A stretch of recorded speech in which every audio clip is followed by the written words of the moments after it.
Black Star Net Worth is.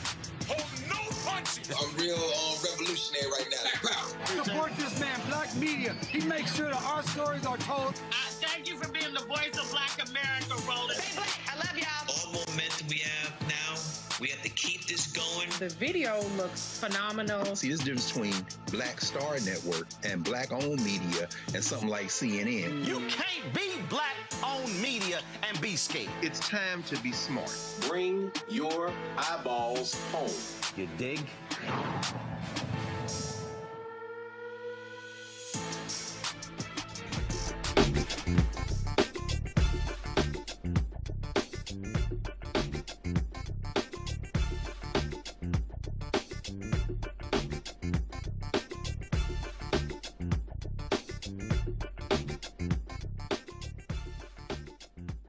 It's Thursday, April 30th, 2026. I'm Wesley Lowry.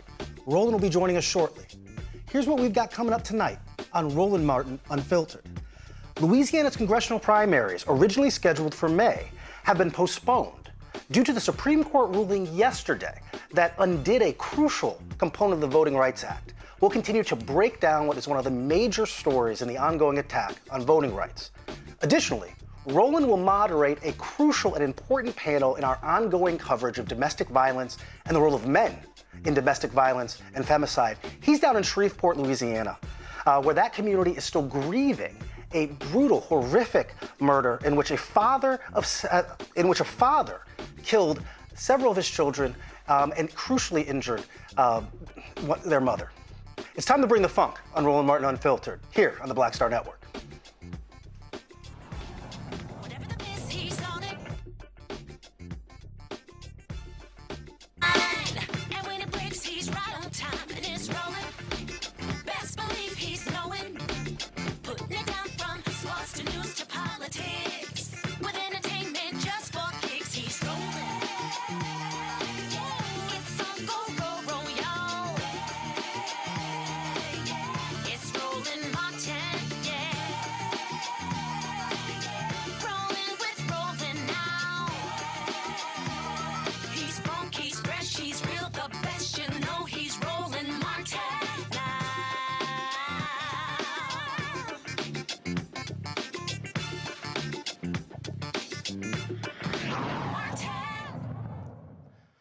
Louisiana's congressional primaries have been postponed from their originally scheduled date in May due to a Supreme Court ruling that invalidated a majority Black congressional district.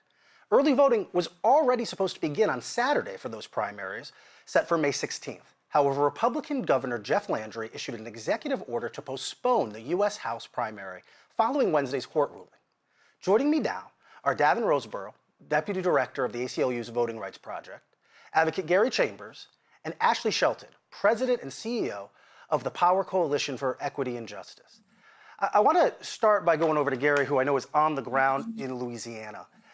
What is the mood and what is the response to this action from the Supreme Court and now this aggressive action from Governor Jeff Landry? We know Louisiana has been ground zero for ongoing fights over enfranchisement and disenfranchisement of Black voters. We know that it has long been one of the key battlegrounds as it relates to equity and justice. And now we are seeing it becoming one of the key places where our right to vote is going to be litigated and is being litigated. Gary, what is your response to the last few days, your reaction, and what do the folks around the country need to know?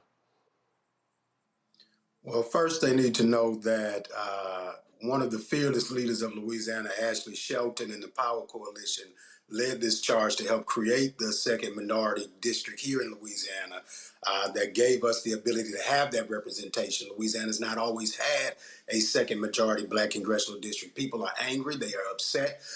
People are figuring out, what does this mean? We're getting orders from the Secretary of State, comments from the Attorney General, comments from the Governor, comments from the Speaker of the House. There's a whole lot of conversation, not a lot of clarity.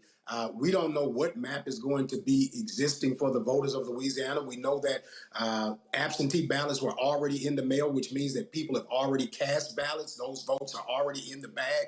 They're telling us those votes won't be counted. That's a level of confusion. People are going to vote on Saturday. There will be congressional candidates on their ballots. If you click that, will you be able to click it? We don't have any of those answers. I'm sure litigation is forthcoming, if not already filed in this matter. And so it's a ball of confusion created by the disaster of Republicans that continue to allow these racist tactics that have existed as long as Louisiana has existed to play out in our politics today.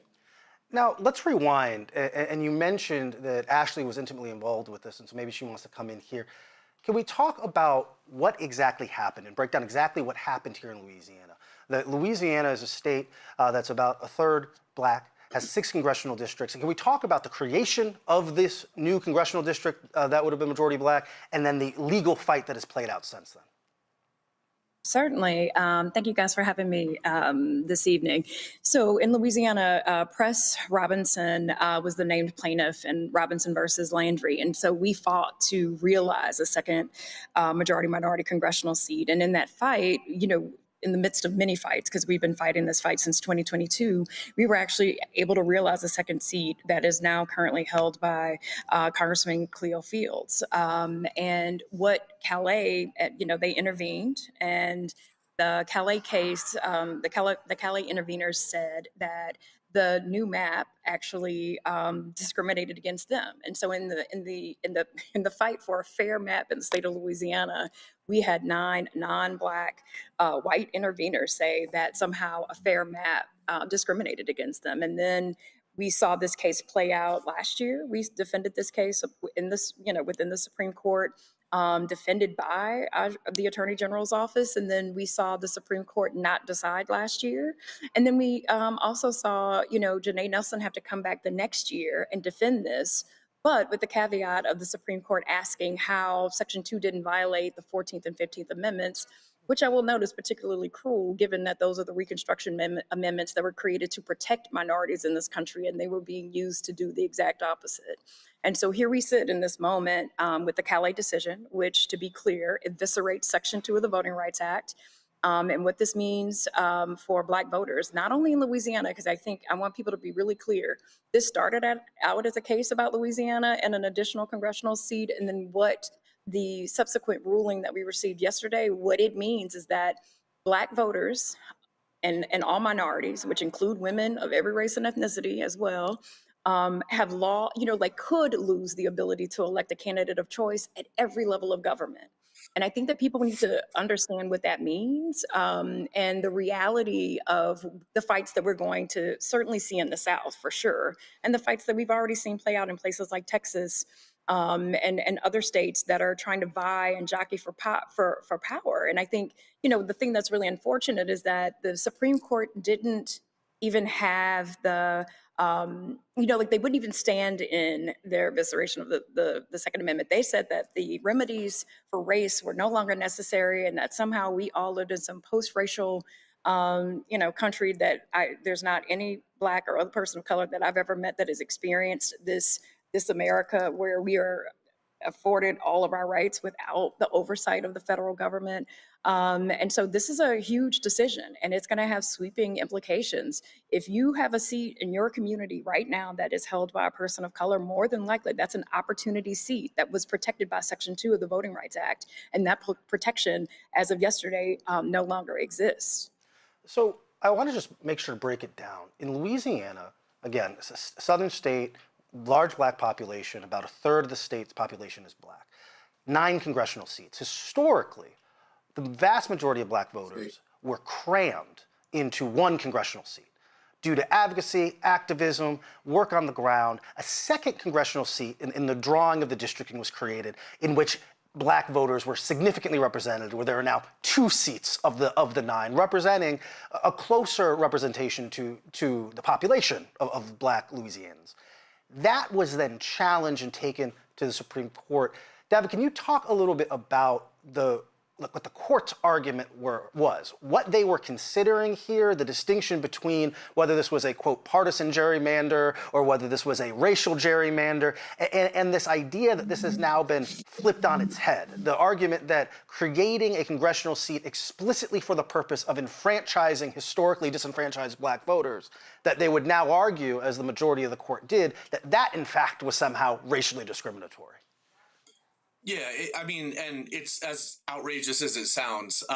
This is really the end of the project of the Roberts Court to slowly, piece by piece, take apart the Voting Rights Act, which was key to actually providing Black voters in the South the opportunity to elect candidates of choice. It was litigation under the VRA. Very few, if any, states in the South gave that up willingly. It's been a fight over decades. I've spent a lot of time with our case in Louisiana, the Milligan case, and Alabama didn't have a Black congressional representative until the 1990s, since Reconstruction. So what this did is it turns a statute that really has been the cornerstone coming out of the civil rights movement of being able to start moving toward a multiracial democracy, to allow Black voters and other voters of color in other parts of the country to be represented to some degree, even if not enough. And so this is really, it's really an affront to what Congress intended when they said, we're finally going to start taking the steps we need to have the multiracial democracy that the Reconstruction Amendments promise. And it's a cruel, I wouldn't say irony, I mean, it's really just a cruel statement that they have taken these amendments, which were created with race explicitly in mind, and said, no, this is part of a colorblind constitution. And because of that, we can't really consider the ongoing effects of even past discrimination that's so recent, where there's so many people, so many of our clients that lived through segregated schools, for instance, well into the late 60s and 70s. It's really a perversion of both those amendments and what Congress intended to do with the Voting Rights Act. I was reading a piece by Adam Sewer in The Atlantic earlier today where he was breaking down and talking about this idea that key to the conservative justices argument was the suggestion that this was just a partisan gerrymander, that because Black voters are most likely to vote reliably democratically, right, that it would not be constitutional to say we are specifically drawing these districts to pack all of the Black voters into one district, but you are in fact able to say, well, we're just trying to pack all the Democratic voters, right? That it seemed to be this kind of bank shot where we pretend as if we do not know what we know about voter behavior and the reality of voting and what the impact would be here. That seems to be, in so many ways, the central tension point between so much of our battle publicly right now over issues of race and how we remedy historical injustice. So this question of, are we allowed to consider disparate impact? Are we allowed to understand the way, I mean, it's what Derek Bell would have called critical race theory, understand the way that race embeds itself into otherwise colorblind policy or law? Or are we forced to be quote unquote colorblind, in which we pretend as if race does not exist and that the actions that we are taking are not going to have impact in those ways? The fear now, and we've seen this alarm from Black journalists, from Black activists, from Black lawyers, has been what state legislatures, state governments are now going to be empowered to do across the country if previously they had this restriction on some of their behavior that it's seeming now the handcuffs have come off. Can you talk a little bit about specifically what Louisiana has now done or begun doing, as well as what the fear is about what this could mean in districts across the South, whether it be Mississippi, whether it be Georgia, Louisiana, and other places where we know Black political power has been systemically, historically siphoned off and reduced, and in some ways those efforts been restrained by the Voting Rights Act, which has now been further weakened? Absolutely. I mean, this is a break glass moment. There's no question about it. As someone who is a litigator, I'm often maybe on the more careful side about how I state things, but there's no way around this. This is the final step in really taking apart the key law that protected the hard-won gains, literally fought over blood and people's lives to create the Voting Rights Act.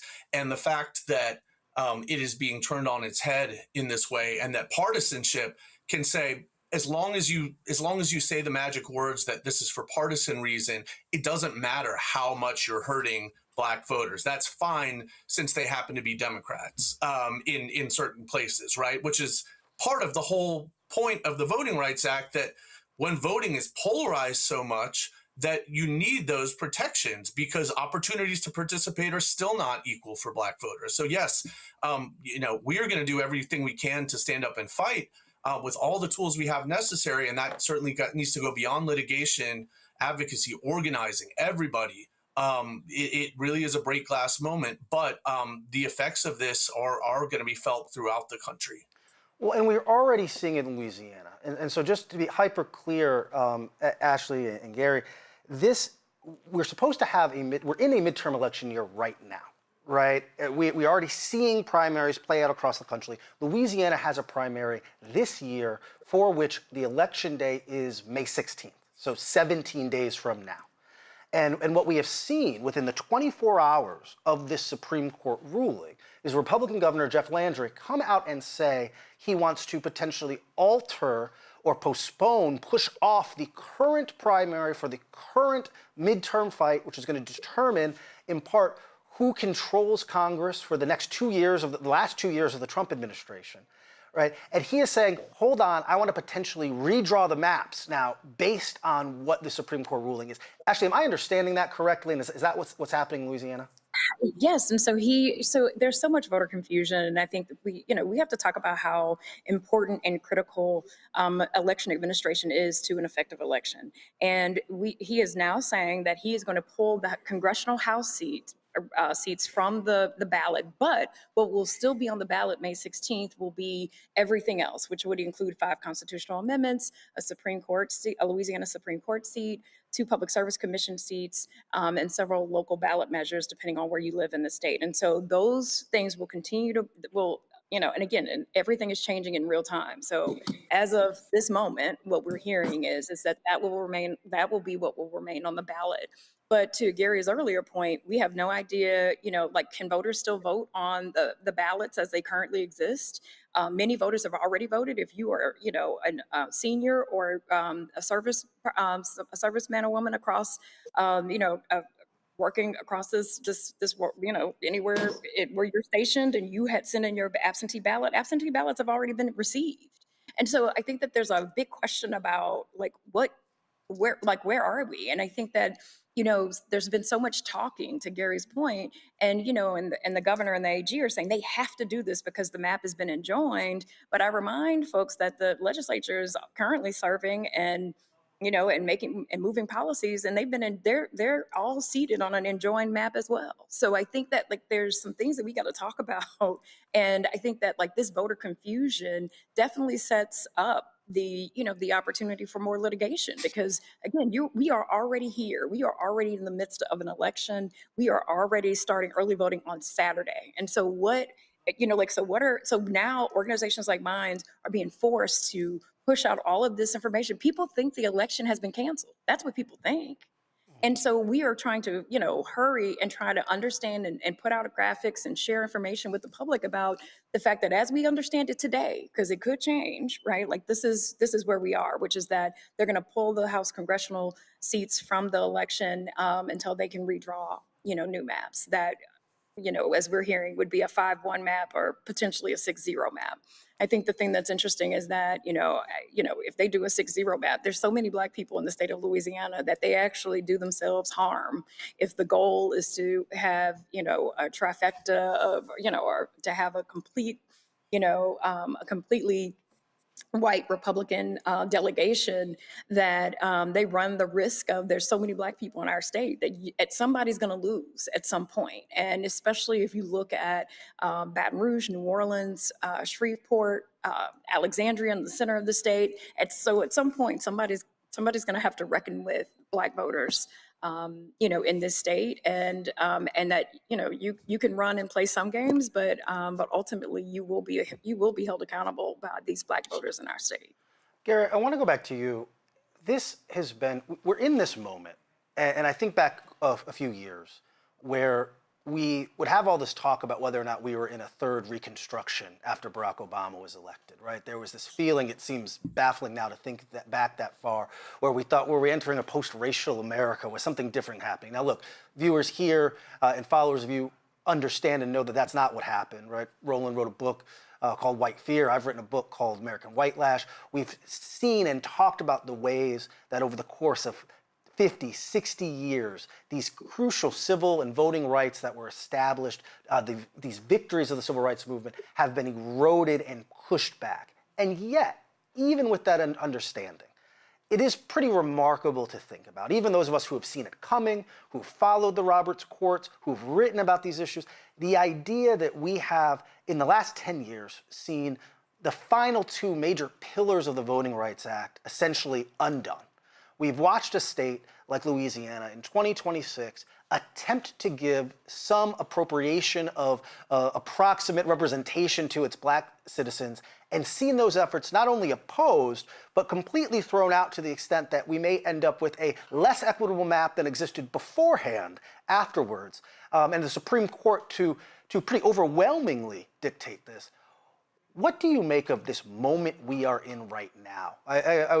Someone was talking to me earlier today about this idea that we're in another period of redemption that comes after Reconstruction, that we're in a period where white supremacy is lashing back at the perceived gains. And here we are, again, in 2026, seeing crucial components of the Voting Rights Act by the Supreme Court being thrown out, opening the door potentially to the erasure of majority black districts across the South, which potentially could see losses in congressional representation and other black elected officials that we haven't seen since the civil rights era. Gary, what do you make of all this? You know, none of this surprises me.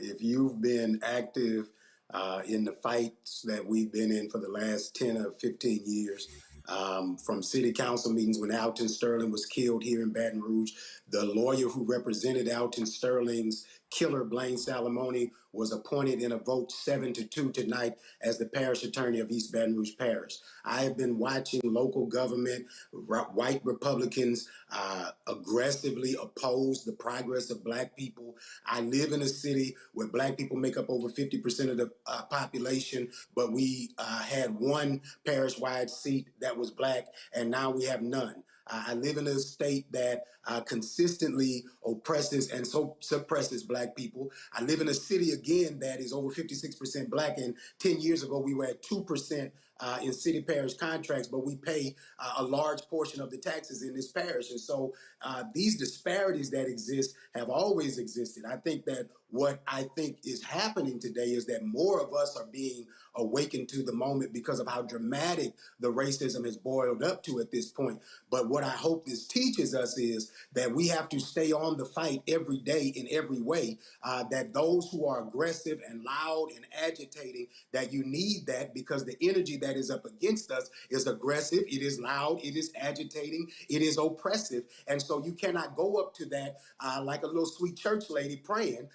My Bible tells me that the violent suffered violence and the violent take it by force. And so if we are going to be oppressed and subjected to this, then this is the moment where we fight back. Jeff Landry has 5 constitutional amendments on the ballot. The whole country needs to be helping move voters in Louisiana to kill his 5 constitutional amendments. This is not a time to lick our chops and say, oh, woe is me, how did we get here? This is a time to say this shit will not stand. We are going to do everything in our power to secure future seats and to hold on to the power that we have. There are DA races in Louisiana. The Caddo Parish District Attorney is up for re-election. There's a black man running for District Attorney in East Baton Rouge Parish. There are people that need the vote of the black electorate in this state, and we need to mobilize them this year so that Jeff Landry understands that the people see you and we coming for you.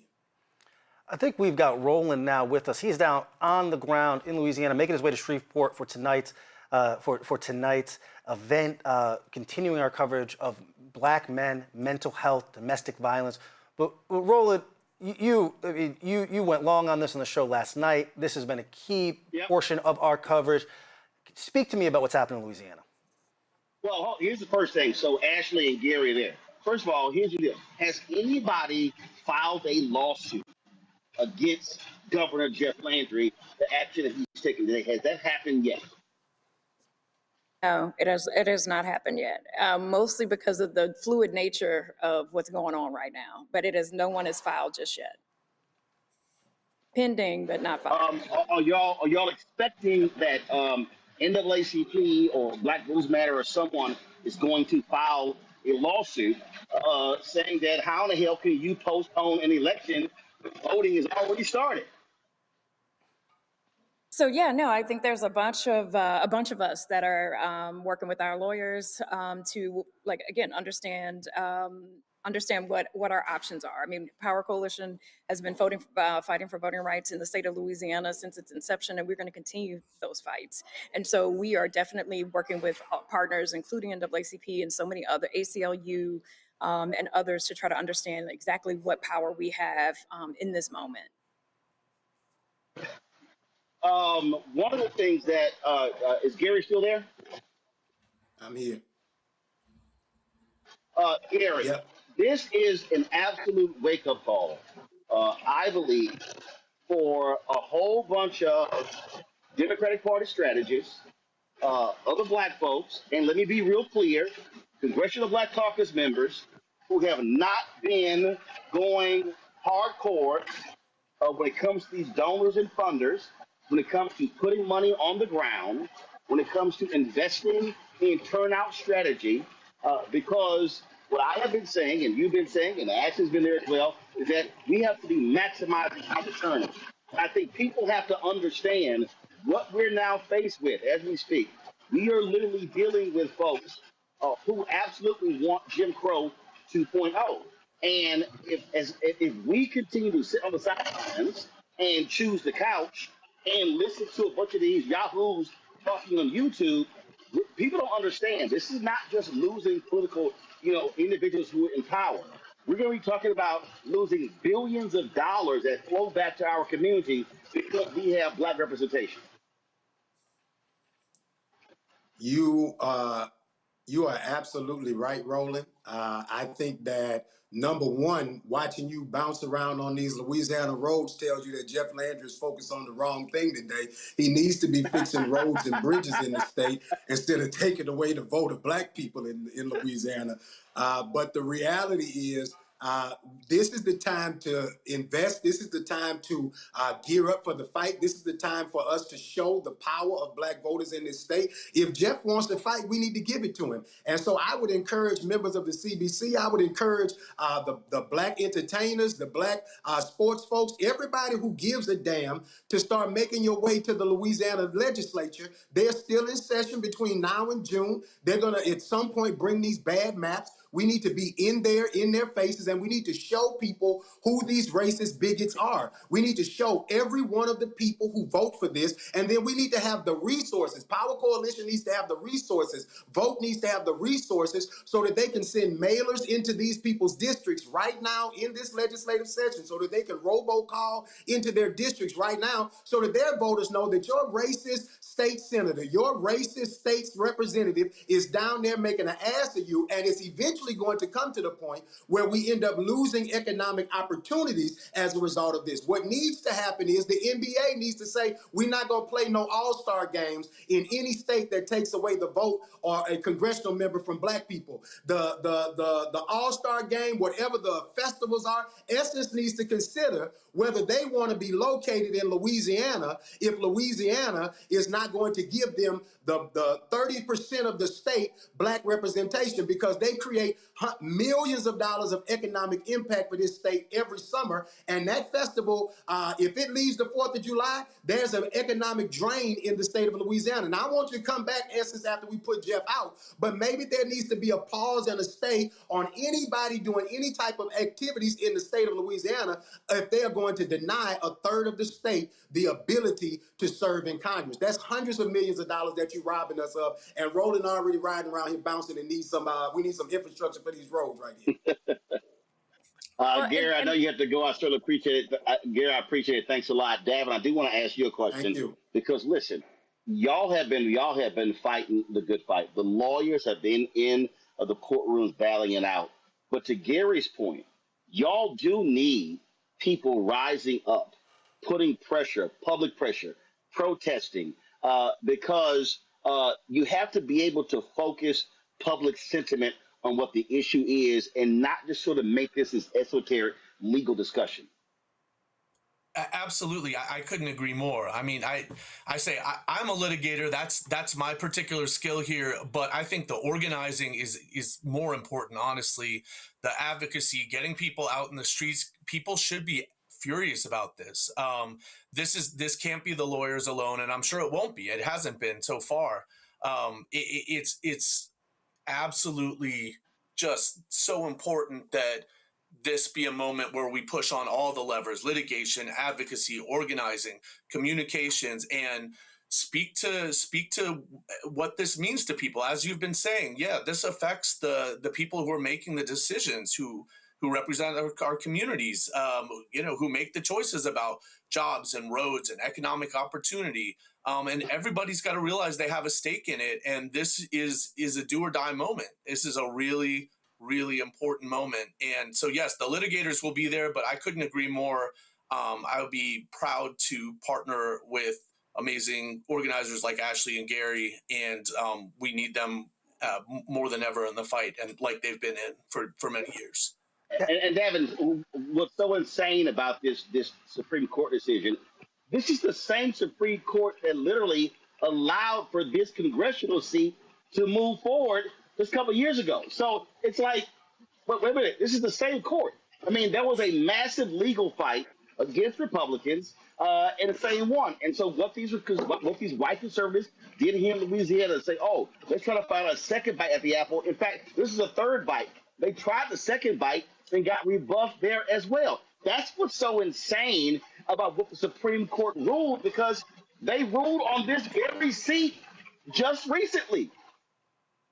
I agree. It's just absolute madness. And now we see the effects. We see what they've unleashed. Ashley was just describing it. And yes, there will. I can say pretty confidently that there's going to be legal action coming against the suspension of the primary. It's the opinion is so cowardly and dishonest in how it tries to say the decisions just a couple of years ago, the decision in our case out of Alabama, Milligan, where it seemed like the Voting Rights Act was maybe going to survive. And it's just dishonest, the way that they've tried to say, well, no, this we just weren't really presented with the right questions. They reached out and grabbed this opportunity to finally finish their project of taking the consideration of race, of taking the legal tools out of people's hands, and it's an absolute disgrace. So here's what everybody watching to understand. We're talking Louisiana, but Republicans are putting pressure on Alabama Governor Kay Ivey to call a special session to wipe out the seat of Congressman Shamari Figures as well as Congresswoman Terry Sewell.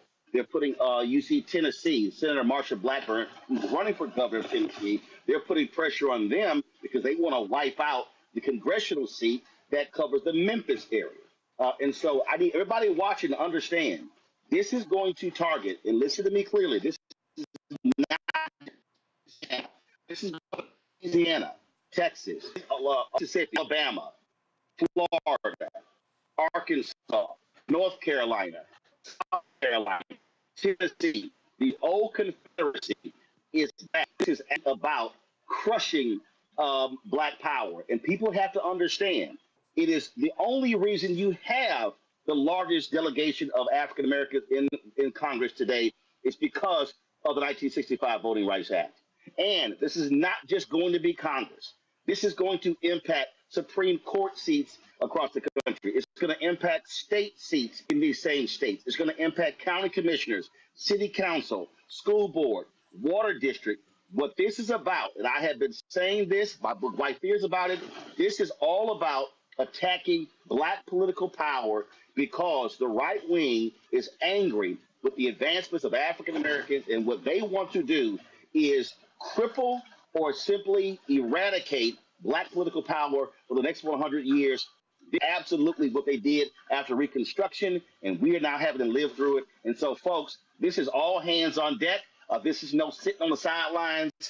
If you're in Louisiana, you should be emailing and hitting Ashley right now saying, how can I get involved? Because I'm telling y'all, this is the battle for this generation. No more talking about Fannie Lou Hamer and what they all did. That battle was then. This is the battle that we're dealing with right now. And so we appreciate y'all being with us on the show. Thank you so very much. And we're going to keep this fight going. Thanks a lot. Thank you so much. All right, Wesley, I am pulling up to the church here in Shreveport for our conversation that we're going to be having on the issue of mental health. So let me step in. We got folks here who have already been waiting for us to have this conversation. And so let me step in. Where am I headed? All right, here we go. Okay, all right. So as you guys know, Roland is he's making his way into an event in Shreveport, Louisiana that he is going to be hosting, moderating, and then we're going to be bringing to you all live as part of our ongoing coverage following what has been a miserable, tragic, horrific set of stories. Stories of black men who have taken the lives of their wives, of their children, and so we're here in Shreveport specifically to convene a community gathering because that community is grappling with the story of a man there who took the lives of 8 children, as well as shot his partner, the mother of many of those children. And so Roland's going to be co-hosting a event there on the ground. We're going to be bringing it to you live for the remainder of the show tonight. But before that, we're going to get into a quick break. This is Roland Martin Unfiltered on the Black Star Network. We'll be right back. With medicine and science under attack, I want to keep you and your family informed and healthy. I'm Dr. Ebony Hilton, and I knew at the age of 8 that I wanted to be a doctor. So I studied hard and became the first African-American female anesthesiologist hired at the Medical University of South Carolina since its opening in 1824. And I always say I was made into a doctor, but I was born to be a mom. And as a new mom, wife, sister, daughter, and friend, I understand how frightening a medical crisis can be. I care for individuals on some of the worst days of their lives, and it's my mission to provide you with a safe space to gain clarity on issues affecting your mind, body, and soul. I recognize that there are health disparities, particularly as it pertains to race, and I want to help bridge the gap between you and your healthcare providers. Join me every Thursday for Second Opinion on the Black Star Network, where each week I'll invite experts from various medical fields to share the latest health news. We'll discuss topics such as the vaccine debate, mental and sexual health, medical bias, infertility, menopause, andropause, nutrition, and aging. Together with my medical colleagues, we aim to provide you with a second opinion. Don't miss it, Thursdays only on the Black Star Network. I'm Brittany Noble, Midwest-born, HBCU educated with experience in newsrooms across the country. Well, I've teamed up with Roland Martin to bring to you The Breakdown. This isn't just news. It's our stories, our voice, our community. Join me for The Breakdown, Monday through Friday at midday, only on the Black Star Network. What's good, y'all? This is Doug E. Fresh, and you're watching my brother Roland Martin Unfiltered as we go a little something like this. Hit it. It's real.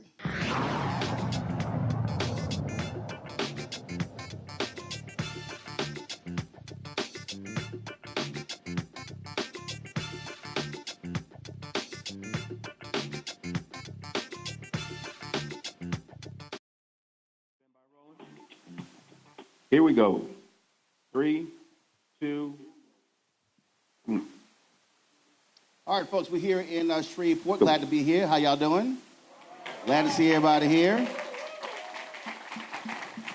After the tragic shooting that took place a couple of Sundays ago, Dr. Kevin Washington, who was on our show, said that he wanted to do something here, and I said, well, we'll come down, actually broadcast this event. So it started about 30 minutes ago. And so, Kevin, why don't you introduce the folks who are sitting on the panel here? We're on the air, we're live. Let's go. All right, I want to introduce you all to Shreveport, Roland Martin. Give it up for Brother Roland for agreeing to come to the port city. That's a powerful piece. We have the DA, District Attorney Stewart, is here with us. Give it up for DA Stewart. We have Principal of Woodlawn High School, Brother Grady, G.O. Q Sci-Fi. We have the Shreveport representative, the student coordinator. We have Brother Marvin Muhammad of the Nation of Islam. And we have Derek Henderson, So give it up for Derek Henderson. Oh, wait a minute. We got the chief of the polices in Shreveport. The chief, give it for Dwayne. So that's where we are. We have many other people in this space that have done great and wonderful things. We have educators. We have people who have transformed many of us in this room. With Dr. Hicks, former president of Grambling State University. There's several people in this space, brother. But we want to give it up. Thank you, Roland, for being here. And we're talking again about black men and mental health. This has been, and Kevin, you can stay up. This has been a very, very difficult 3 weeks. And obviously, it's been difficult for this city. No one wants to go national with a story like this. And so just a sense from you, what have been the conversations? What have folks been saying as a result of this absolutely tragic, heinous shooting? 8 kids left dead, 2 women shot. Police, this man who committed the crime, he's dead. What have folks been talking about? And what have they been feeling and saying? Anybody can jump in.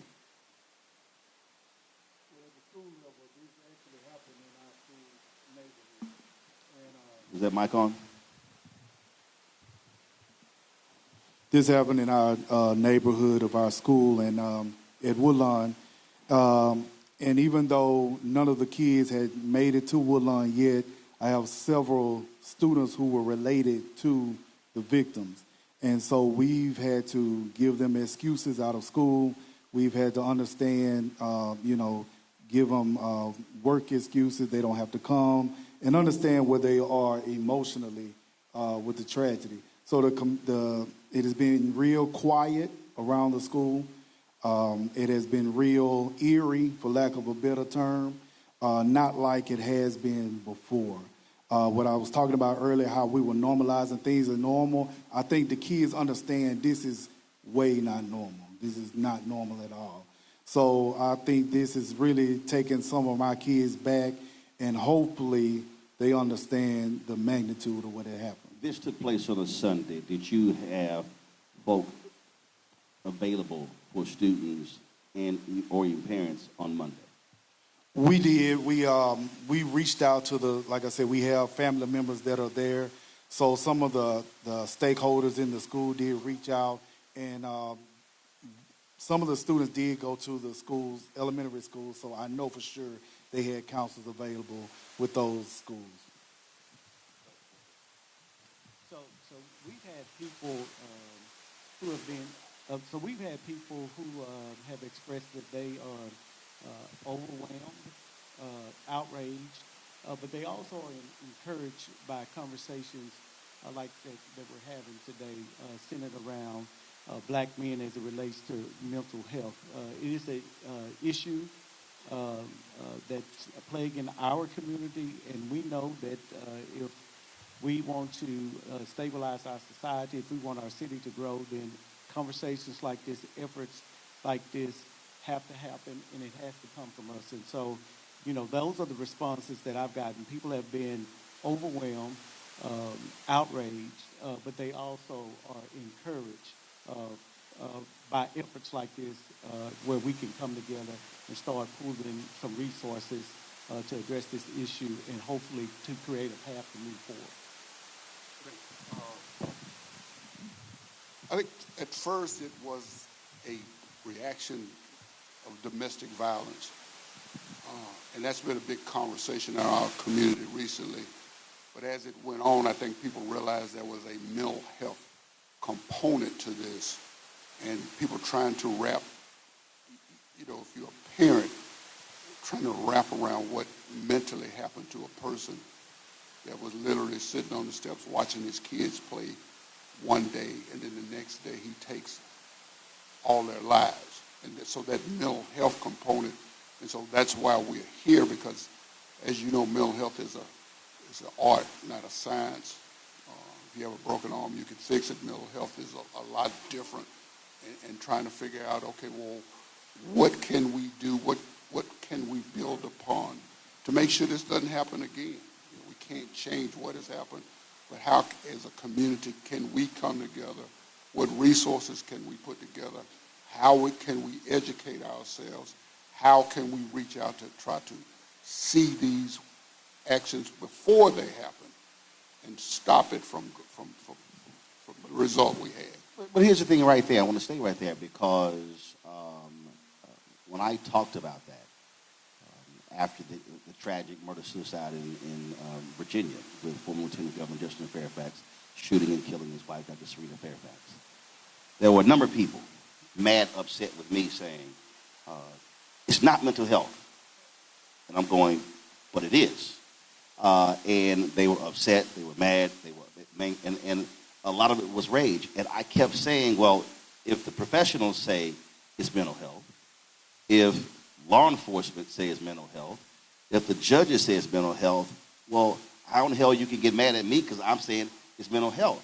The point is to, if we're saying protect black women, somebody wrote a piece who was critical of our panel discussion, and I said, well, you wrote a piece and you had no experts in it, you had no clinicians in it, you just giving your opinion.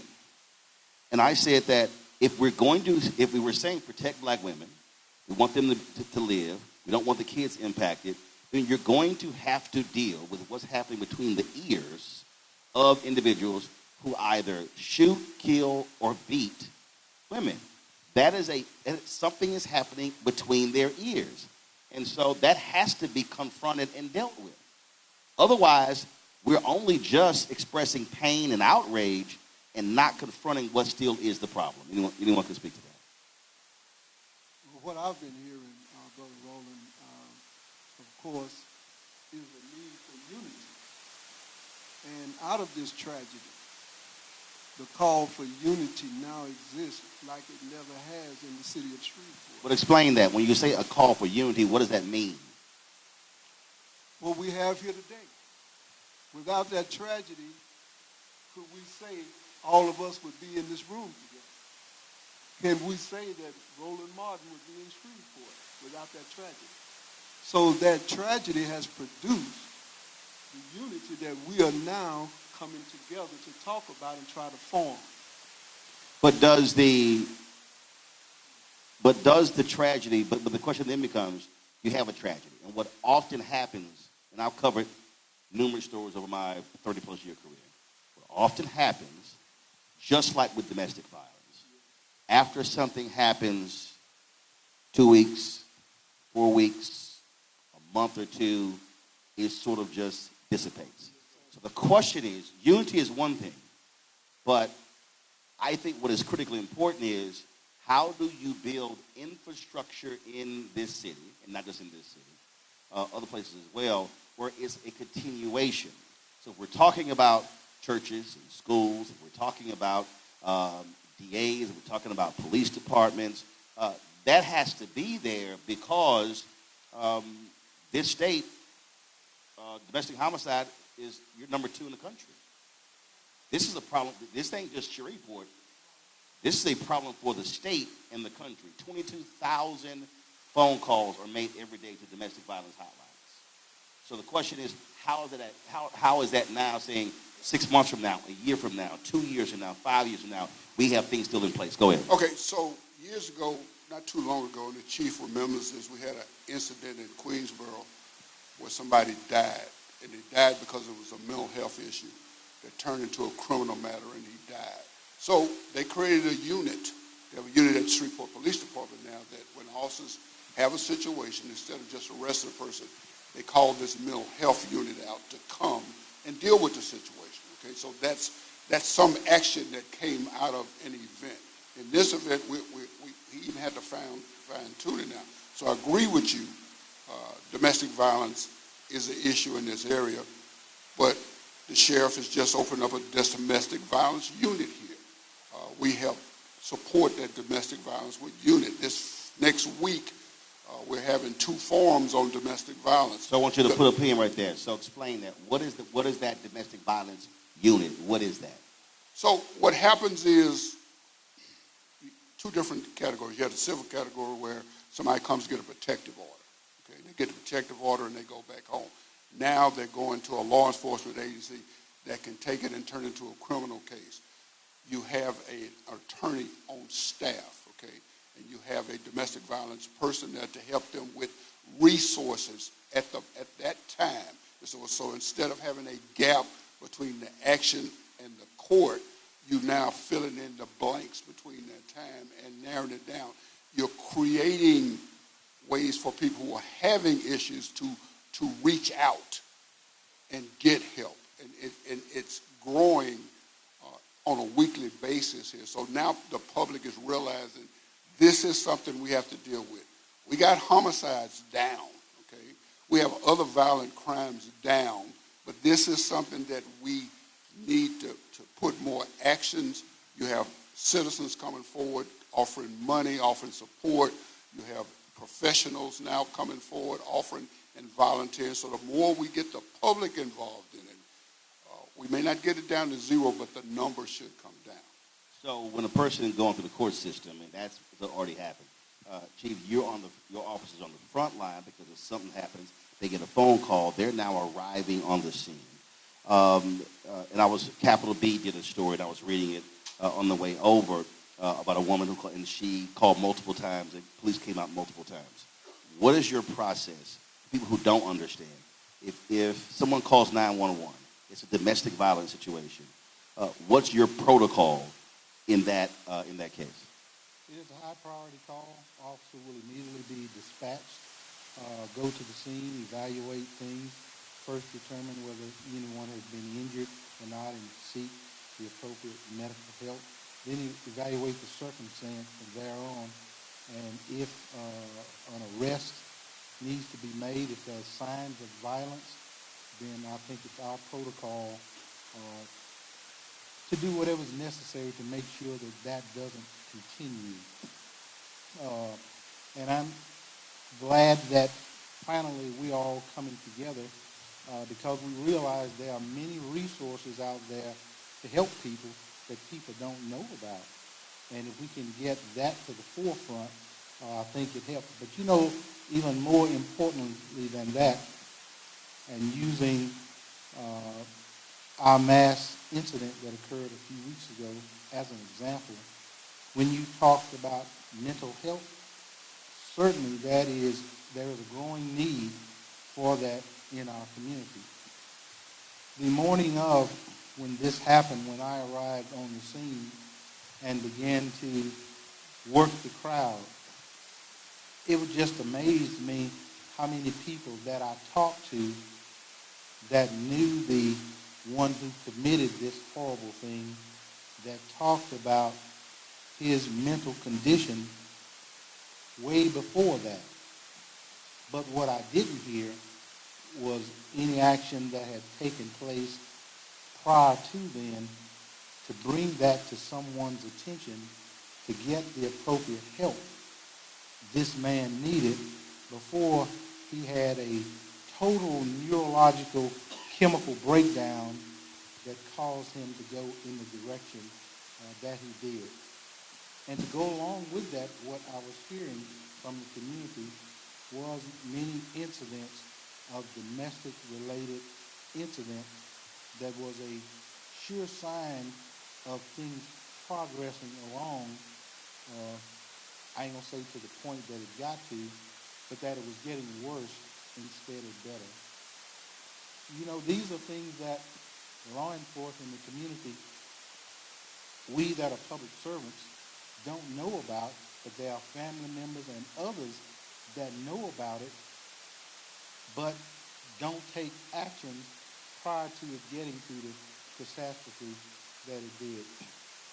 We're so proud. We recognized some time ago that every incident is not necessarily an incident that deserves an arrest.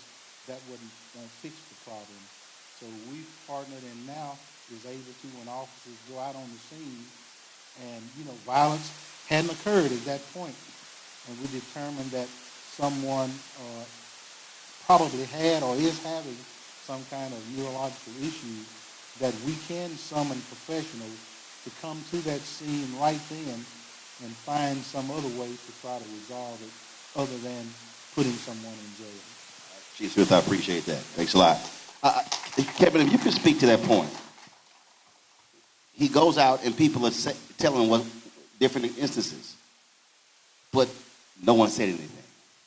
So part of this, as we're talking about how do we confront this issue of domestic violence, which is why we've had all these conversations, it really requires folk to be, one, paying attention, armed with information, and know how to actually start a conversation. Speak to that because if all these folks heard things and knew things, no one did anything or said anything. So several things happens, right? First of all, we have to recognize that Louisiana not only leads in this idea of IPV, but also leads in capital punishment. It also it's also one of the lowest in education, the disconnect. Let's deal with all those factors that creates a condition around which you have somebody becoming violent. Now the other thing, Brother Stewart, is clear is that, I want to say this, all mental health is not good mental health. If it does not fit the population, and you use a good classic example, and the example was that the broken bone therapy is to the soul or spirit what a cast is to a broken bone. And if the person that is putting the particular cast on the body has no knowledge of what the bone looked like prior to its breakage, then the cast will be put on in a manner that would deform the particular body. Same thing then for therapy. Because if a therapist doesn't understand what it means to be who we are, and what happened is that when I was beginning to learn about interpartner violence in my graduate program, and they gave us these particular activities to go through, and they said, listen to what's being said. And it was a black man clearly talking about how he was aggressing against his spouse. And I began to point out what I was hearing was being said there, and he mentioned race and racism in the conversation. And so when I mentioned that, the people that were teaching me discounted what I was saying. And I was clearly saying that part of what's happening here is about race, racism, and oppression that they responded to. They said, no, he's really an aggressive black man, aggressing against, at that time, it was the person in hypothet was a non-black woman. And so my point then is that not only are we talking about the issue of in general, what can we do? But if I report somebody and I did say, go to this therapist, are they going to understand what's happening? Black men are not going to therapy for one reason. One of them is that because they're concerned about, do you understand what's going on with me? Secondarily, do I have access to you? And thirdly, is their understanding of what it means to be who I am. So the community has to do a better job. When we see something, say something. Also, we have to do a better job of making sure that people are trained. That's how you and I met at Texas A&M, the idea of me training in psychology. And one of the problems that I ran into was talking about culture in the context of mental health, which is one of the first programs you and I did together on multiculturalism at Texas A&M. And so I'm suggesting that we just can't say report somebody to mental health, but to the services. We have to be able to also say that is a service commensurate with the population that we engage in. Does it meet their needs? And I'm very clear that, again, all therapy ain't abundantly correct good therapy. If you don't understand what's happening with me, so we have to do a better job of training individuals, Brother Stewart, Brother Smith, in this space of how to deliver culturally competent services. Secondly, we have to be able to understand what does it mean to have these patterns of behavior that exist. And some things we accept as normal, which is your question, is not normal. If somebody's beginning to walk off the ledge, well, how can we begin to talk them back off the ledge in a manner that's consistent with who they are? Thirdly, we have to recognize that there's a lot of self-medication going on. And we're self-medicating together. Don't understand that self-medication is problematic. If you are mixing a particular drug that's designed to help you with stress or ADHD, and you combine that with marijuana, you are now rewiring the brain in a manner that is making you go into a volatile position, and you already were fragile. Let me be clear. I grew up with my man saying, don't push me, because I'm close to the edge, right? That's clear. And then another brother comes along years later saying, y'all gonna make me lose my mind up in here. What are they saying? That there's something that's disrupting my spirit, my psyche. And I need somebody to come in and intervene. And we have to be clear. We just can't say, go to services. The question is, are we critiquing the services that they're getting that is consistent with their needs, their desires, and their particular aspirations? We also can't tell somebody. See, this is, go ahead. See, one of the reasons why I've been, again, folk have been upset, mad, upset, I don't care, because I'm understanding what the problem is. It's easy to put on Instagram or Threads, go seek help. That's it. Well, one, if I don't know where to go, I can't seek help. Two, if I don't have health insurance, I don't even understand.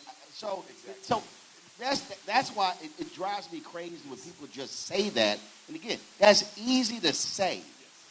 But the issue is, how do you actually do it?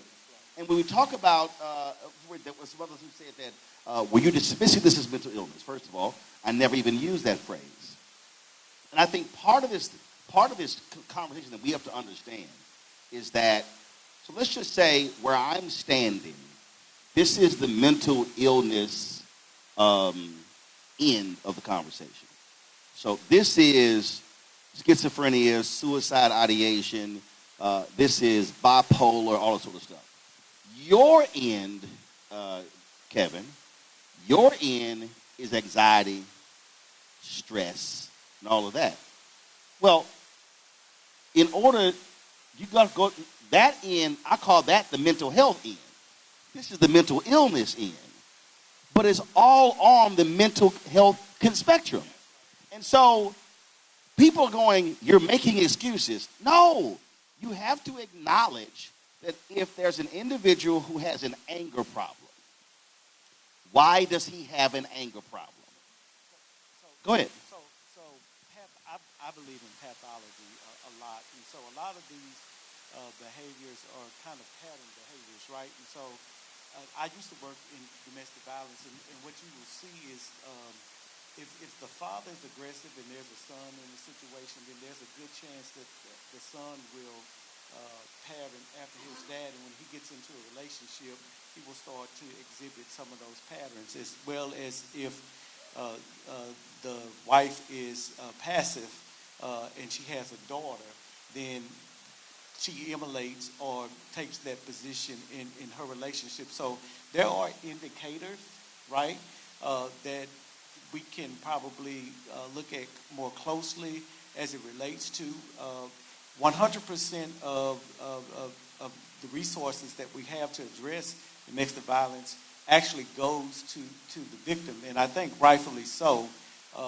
But when I worked in domestic violence in this area, you know, the perpetrators look like me, right? And right, and see that has always been, and I've said this, you know, when I was seeing and when Chris Brown attacked Rihanna, I was filling in for Campbell Brown. In every conversation, there were women on the air that were talking about protect the woman, get her to safety, know how to lead, and I agree with all of that. But when I decided to host, I said I want an all-male panel. You thought I had asked the craziest thing in the world. And I literally said, if men are committing 96% of domestic violence cases, at some point, we're going to have to talk about what is going on with men. And folk were fighting me on that. Folk were fighting me in this case here. And I said, y'all, you can't tell me y'all need to protect black women if I do not confront what's happening with men. There's no way around that. So the point that you just raised, I want to ask you in school. So you're in school. How are you, as you're looking at students, how do you look at when you see a second or third grader who has anger outbursts on the playground or in the classroom?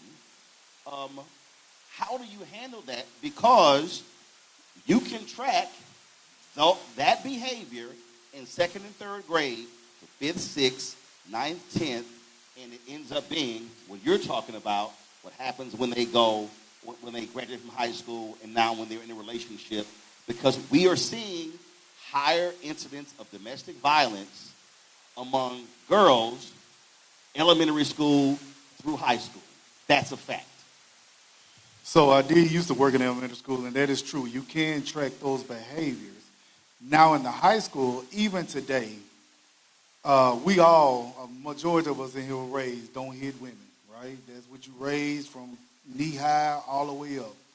It's amazing to me now to see young men, what they call square up, put up their set against a girl. And it's amazing to me, like, and in that moment, we go, we do handle our business, we talk to the young man, and I'm proud of the men I have on my campus that can reach this young man and talk to him and say, look, you're going to get this discipline, but let's talk about why you feel like it's okay that you can square up with this girl like she's a boy. Something is not happening, and I have to talk to my teachers because they get frustrated because what we say, that should be taught where? At home. Well, look, guys, we're in a position now, we can't wait to that. We got to address this here on campus. So when that happens, and the men of your campus talk to them, what's next? What happens next? So, I say that's the gap. right. So, and that's something that we are working on, and it's here and now in the real time, that we are working with community partners that come and, because we're not equipped, we're educators. Like, Right. we go to school for education. Right. So we have to be cognizant that we can't do this work by ourselves. We have to reach out to a community partner, wraparound services. We can bring professionals. Hey, mama, I don't know what's going on, but little Johnny trying to fight this young lady. But here's why I say what's next. Because this is where I need our people to understand where voting and politics connects with funding and resources, because school boards need to allocate the resources in the schools for you to deal with that. So when people tell me, you always talking about voting, I'm like, yes, because that is a distribution method of resources. And so I want people to understand, police chief, somebody calls, that's public. That's public dollars. The officers. If somebody files, the DA, that's public. If they go to jail or you pick a diversion program, that's public. If they go to the state prison, that's still public. So what I'm saying to our people, what we need from you is to say, this is what I need in my school. Y'all then have to roll up on the school board and say, principal needs this. Y'all should be allocating resources to deal with mental health, elementary school, junior high, high school. And so that's how, to me, how all this is connected. And so community is one thing, but we can't leave out all of these different pieces. And I think a lot of times we try to have this conversation, well what can the church do? No, church has a role. Community groups have a role. That's right. Black male groups have a role. Right. Everybody has a role, but we can't leave out also where the resources are. That also that can give you what you need and deal with the problem then. Because having a quick conversation with a young brother, clearly that's something going on that's far deeper than just they're fighting on the playground. Right. And I think that's part of our problem, is that we're having short, finite, quick, in the moment discussions to deal with far deeper problems that manifest themselves later on. That's right. So we enjoy actually dealing with the symptoms due to the thing. We buy medication in the box, it says for the symptom due to the common cold. We don't want to deal with the problem. So I love how you couch the conversation as being a holistic one. We have people that bring actually culturally responsive solutions. And many people actually are afraid of that because they're afraid of how we may lose some dollars. But if the issue is about a population that has certain experiences, we must then be responsive to that population and give them what they need. Don't give me some particular pizza with mushrooms when I'm allergic to mushrooms. Give me what I desire and what I need. So, principal, you need to be able to request services that you know are going to be responsive to the needs of the population. We've been researching this all over the country, and it's amazing how we can do this everywhere, but it's hard to do some of those things at home, responsive to the population. The second thing I want to mention as we go into what you, Brother Derek, is Understand that males and females typically deal with problems differently. Whereas a female in general, this is generalization, may talk, have a conversation, may go back and forth, may banter. It's not but so much bantering men are going to do with one another, males. It's going to be, so what you want to do? You want to take it outside? Right? You want to take it to the grass? Right? It becomes that. That is something about the wiring genetically about being physical, so we see that happening. So when you talk about a male aggressing against a female, it's like even though I get that it may be a female, it's but so much bantering I'm going to do. So we have to be able to help not only the idea of understanding gender in relationships, but also help people understand how they can regulate their emotions, what's pushing you to that point. And if we don't teach that from our perspective, because we get these wonderful models, I get them, well, just say no, right? Just if you just do this, right? That is not going to resolve what's happening, because not only is it about my emotions, but it's about the things that I have to encounter. I have to encounter a person who may be in a household who is underemployed. He comes in angry and upset. Have to deal with the issue of the fact that though as a black male I bring home $1, that dollar is about 70% of the whole dollar, whereas a white man brings home the entire 100% of that dollar. I got to deal with the dynamics around the issue of I can't get a FICO score to move in any direction positive, right? I have to deal with all these things are compounded. And so when you have a child coming out of that frustration and they come into your space, everybody is game. So we have to be clear then about this process of how do we help one to regulate. It is to be clear about the terrain. And what was mentioned earlier on by Brother Roland was what was powerful about the issue of racial socialization. That we know that two things happen, that when a child has racial socialization, that is that they're aware of the dynamics of racism and oppression in their space, in what's called America, they tend to perform better academically. Somehow we want to move away from the race conversation. No, that's clear. Secondly, we got to deal with the issue of how it impacts how individuals perform on jobs, because they're very clear about how they navigate in certain spaces. And the third thing is that it tends to promote greater marital satisfaction, just simply by knowing the terrain on which you are operating. Our services must have infused within them this knowledge of what it means to be and to become human from a perspective that respects our experience, our condition, and our aspirations. So I was going to speak, make a comment earlier. Shreveport is not unlike other places where, we have some of the best and most talented people at all levels, but we do have our challenges with efficacy, and that's because we're plagued with identity politics, to be honest with you. And so, we have a lot of people from my perspective. When you say plagued with identity politics, what does that mean?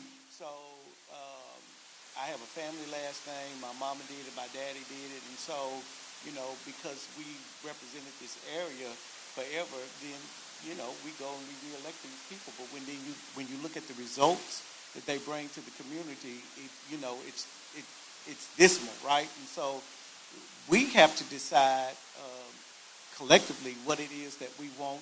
We need to educate ourselves more, become more familiar with. I don't assume people don't know.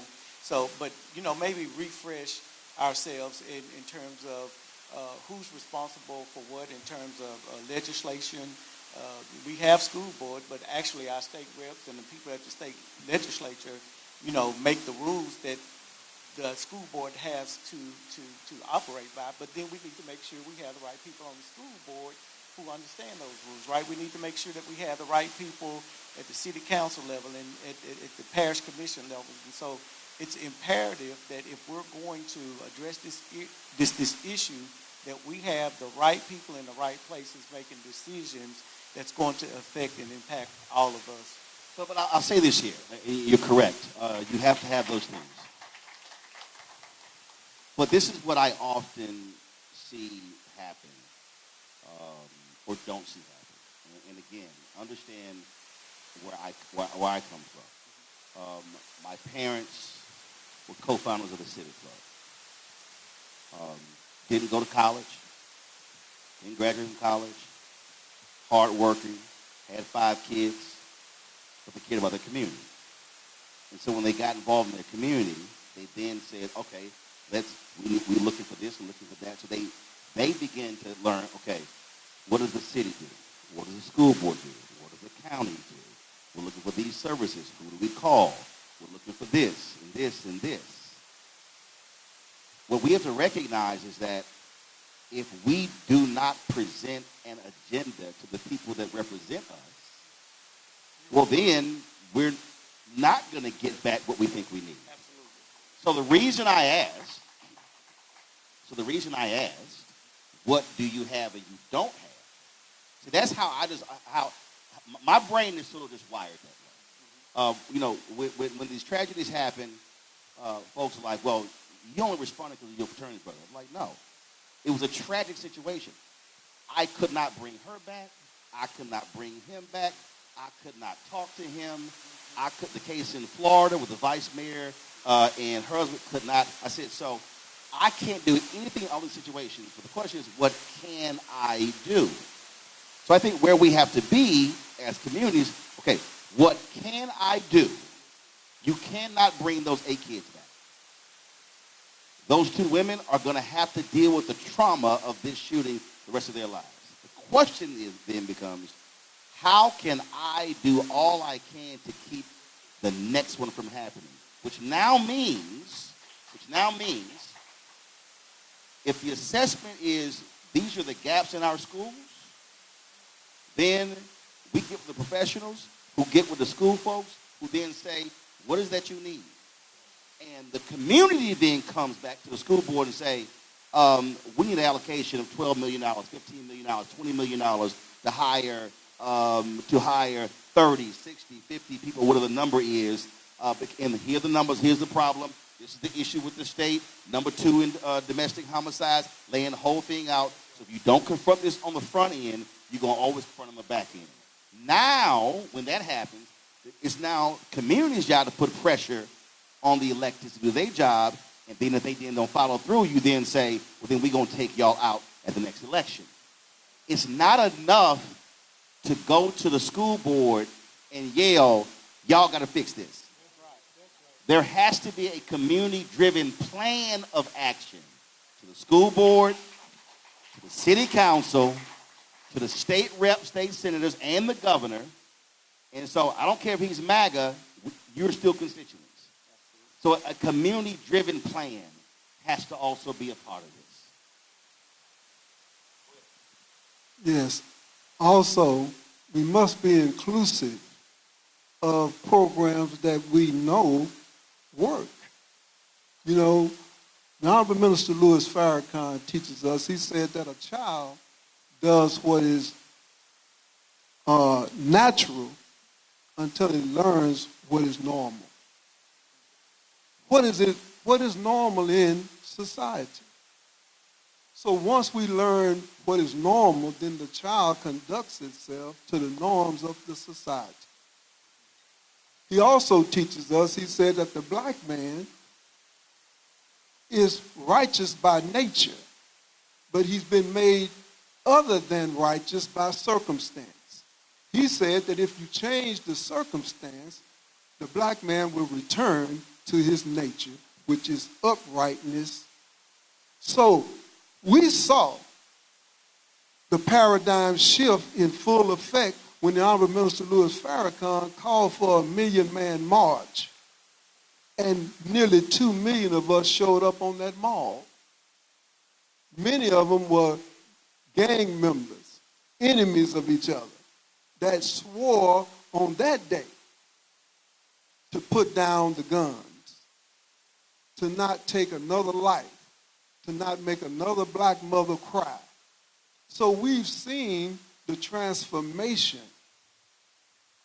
So we want to just include the Nation of Islam in the conversation of transforming our communities. Take the best of everything that we've discussed today, but don't leave out a big part of what you see working.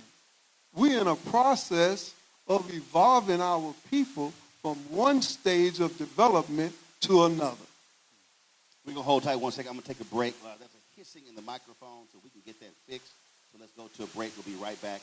Roland Martin Unfiltered on the Black Star Network, live here from Shreveport. We'll be back in a moment.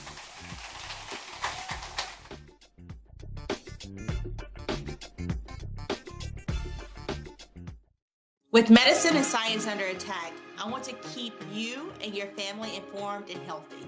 I'm Dr. Ebony Hilton, and I knew at the age of 8 that I wanted to be a doctor. So I studied hard and became the first African-American female anesthesiologist hired at the Medical University of South Carolina since its opening in 1824. And I always say I was made into a doctor, but I was born to be a mom. And as a new mom, wife, sister, daughter, and friend, I understand how frightening a medical crisis can be. I care for individuals on some of the worst days of their lives, and it's my mission to provide you with a safe space to gain clarity on issues affecting your mind, body, and soul. I recognize that there are health disparities, particularly as it pertains to race, and I want to help bridge the gap between you and your healthcare providers. Join me every Thursday for Second Opinion on the Black Star Network, where each week I'll invite experts from various medical fields to share the latest health news. We'll discuss topics such as the vaccine debate, mental and sexual health, medical bias, infertility, menopause, andropause, nutrition, and aging. Together with my medical colleagues, we aim to provide you with a second opinion. Don't miss it, Thursdays only on the Black Star Network.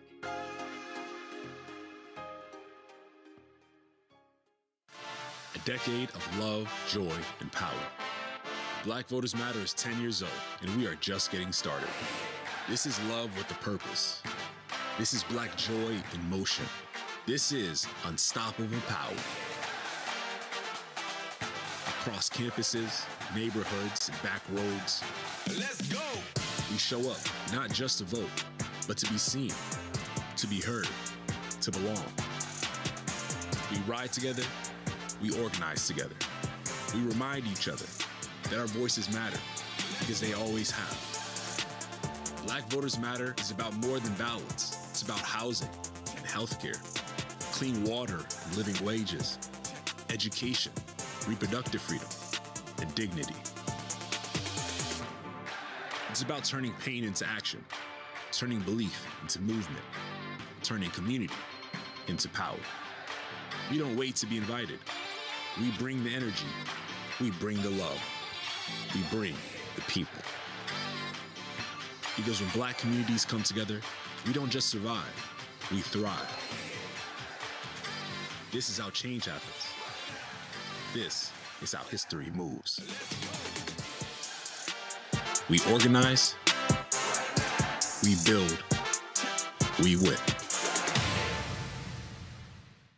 Hatred on the streets, a horrific scene, a white nationalist rally that descended into deadly violence. White people are losing their damn minds. As an angry pro-Trump mob storms the U.S. Capitol, We're about to see the rise of what I call white minority resistance. We have seen white folks in this country who simply cannot tolerate Black folks voting. I think what we're seeing is the inevitable result of violent denial. This is part of American history. Every time that people of color have made progress, whether real or symbolic, there has been what Carol Anderson at Emory University calls white rage as a backlash. This is the rise of the Proud Boys and the Boogaloo Boys. America, there's going to be more of this. Here's all the Proud Boys, guys. This country is getting increasingly racist in its behaviors and its attitudes because of the fear of white people. The fear that they're taking our jobs, they're taking our resources, they're taking our women. This is white fear.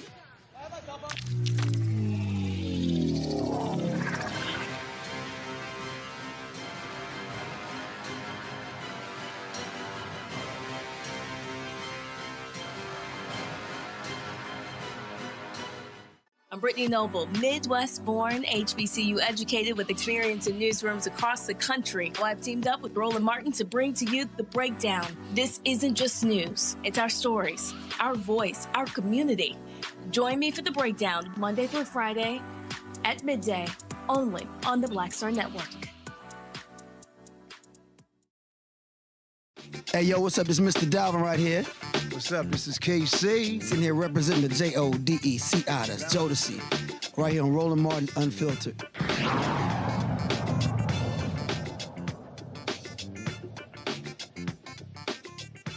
Program. Come on, turn it up.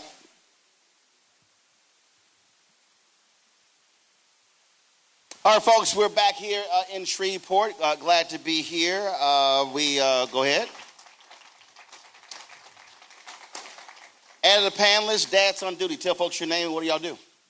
Craig Lee, co-founder of Dads on Duty. And ironically, 5 years ago, Roland helped to promote our program once we launched at Southwood High School to respond to the gang violence at Southwood. And we're happy to promote the news that 5 years later, that is not an issue. We've had 3 good principals since 2021. And at this stage in the ball game, what we can report is that when you bring positive male role models into a school, especially at the high school level, but if we start at elementary and junior high and high school, you can now start to change the direction of the thinking, the behavior, the conduct, and the actions of young people in any particular school district. So how do you see, regarding this issue of domestic violence, the role that y'all can play in reaching these young brothers in the early stage? It's a very important role, Roland, because I'll give you a prime example. There was a program, and Woodlawn has this program as well, called JAG, Jobs for America's Graduates. They actually have the best program in the city along with Huntington. But in that program, it allows individuals like myself, our chairperson, Mike Morgan, who is a very effective city worker, to come into the school, engage young people in real conversations about life. Because a lot of times the children don't get these conversations from individuals who are not outside of their household. So when you can engage them in real dialogue and they begin to trust you, they now begin to confide in you a variety of different things about relationships. We were able to stop 3 murders back in 2021 based on the fact that we had connected with these children, and so we gathered intel. And when we gather the intel, then we can report that back to the principal. The principal then reports that information to law enforcement, and now you have that active engagement. Look, you look around this room. Everyone is older. And if we're talking about how do we have an impact on, let's say, 5 to 25, the question then, who are the folks who you're also engaging with in this city where you have peer-to-peer discussions, peer-to-peer conversations? How do you envision reaching and teaching and training these young brothers to deal with their fellow young brothers when it comes to violence, domestic violence, being able to control emotions? And is there any group who's doing a great job of that in the city right now that can be replicated? Well, I think if you look at the fraternities and some of the mentoring programs that we have, such as the Kappa League and the Lamplighters and the Alpha Esquires, I think that's where it started. I happen to be president of my chapter when we reinstituted the Kappa League in the city. Oh, yeah, that's cute little youth group. Yeah.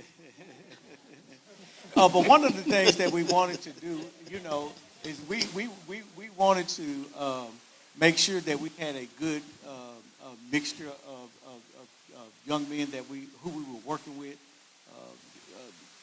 There definitely was some young men who came from situations where they had to support.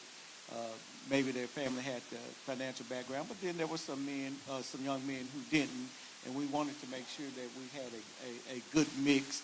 And then we wanted to make sure that our program met the needs of what they were doing. At the time, the Top Ladies of Distinction they had the botillion for the boys, and the women would always come to me and say, Mr. Henderson, that's good, but we really want some men to pour in to our boys, and what kind of programs are there to support our boys and where it can come from there, because the mothers are doing it by themselves, right? And so we thought it was prudent that we do that. So I think that that's a place to start.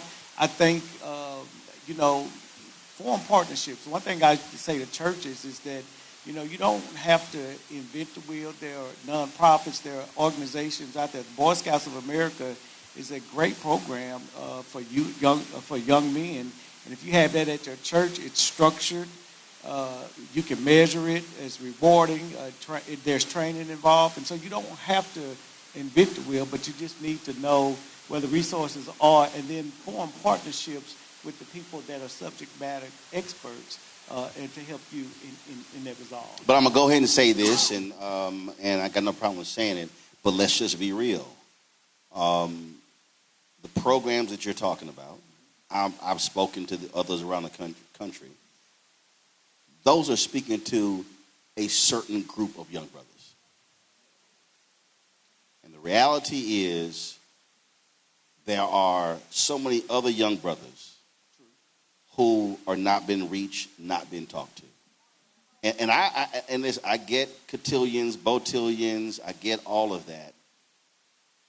But what I'm talking about, we have to create real engagement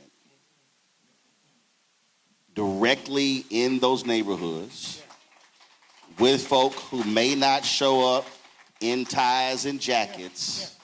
And so what I'm curious is that happening? And if it is, hold on one second, hold on, because it might, you just may not know.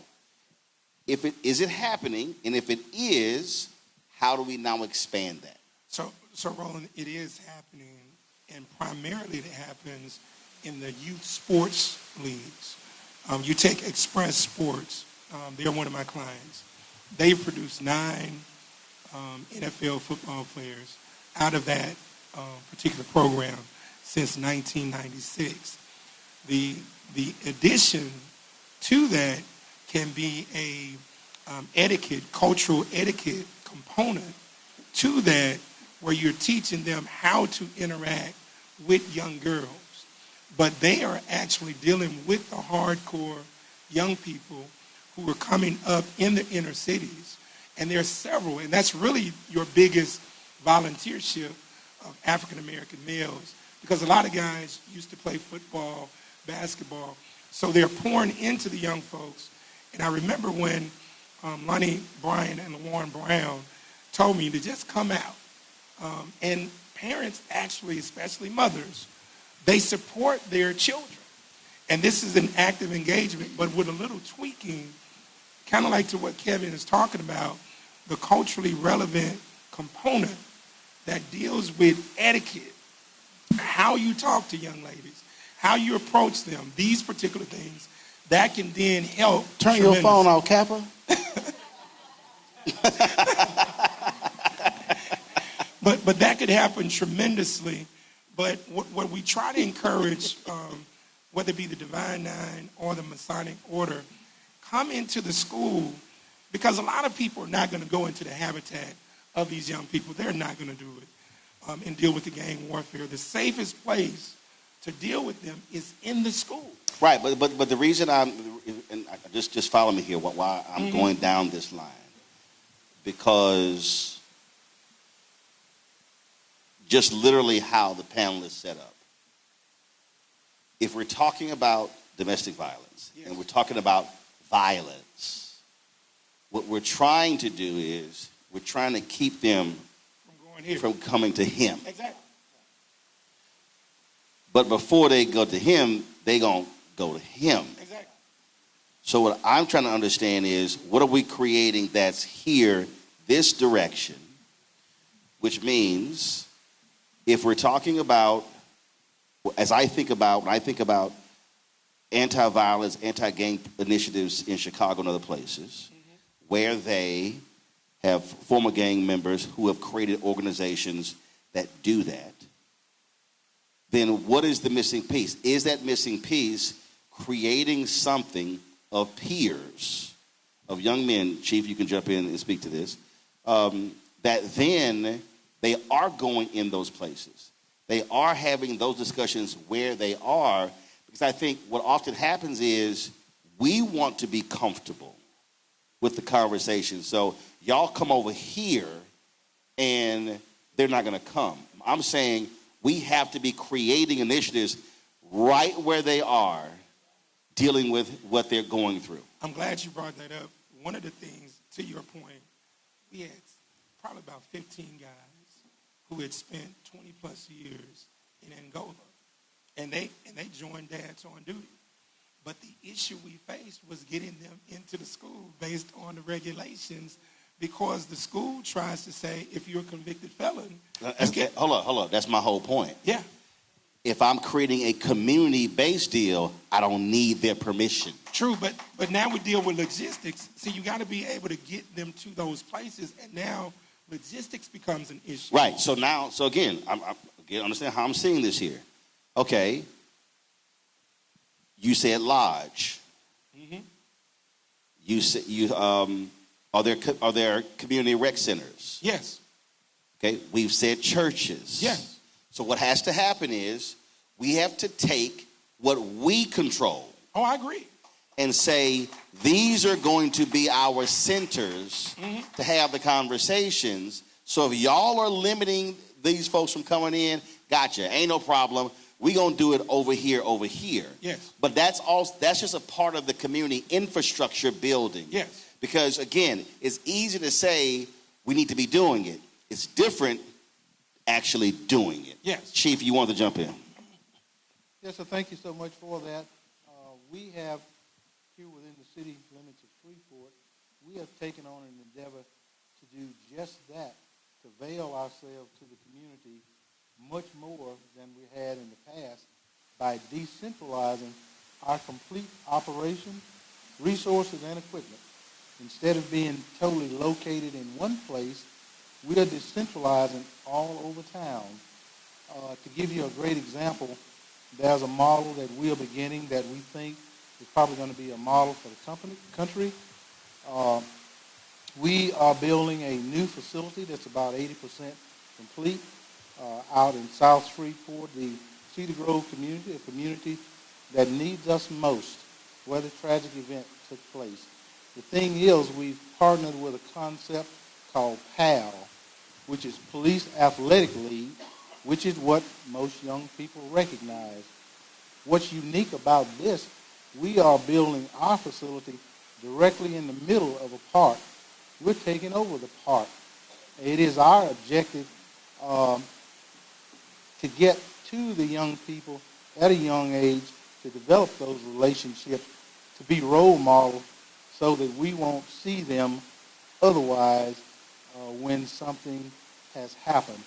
In that place, transportation, free bus transportation from anywhere in Shreveport to there and back home. We see this as a big, big plus for our community in becoming more embedded within our fabulous community. That's happening as we speak. And we are so thankful to all our other people in public service, the DA's office, our sheriff department, and everyone who serves a purpose in public government to be a part of that.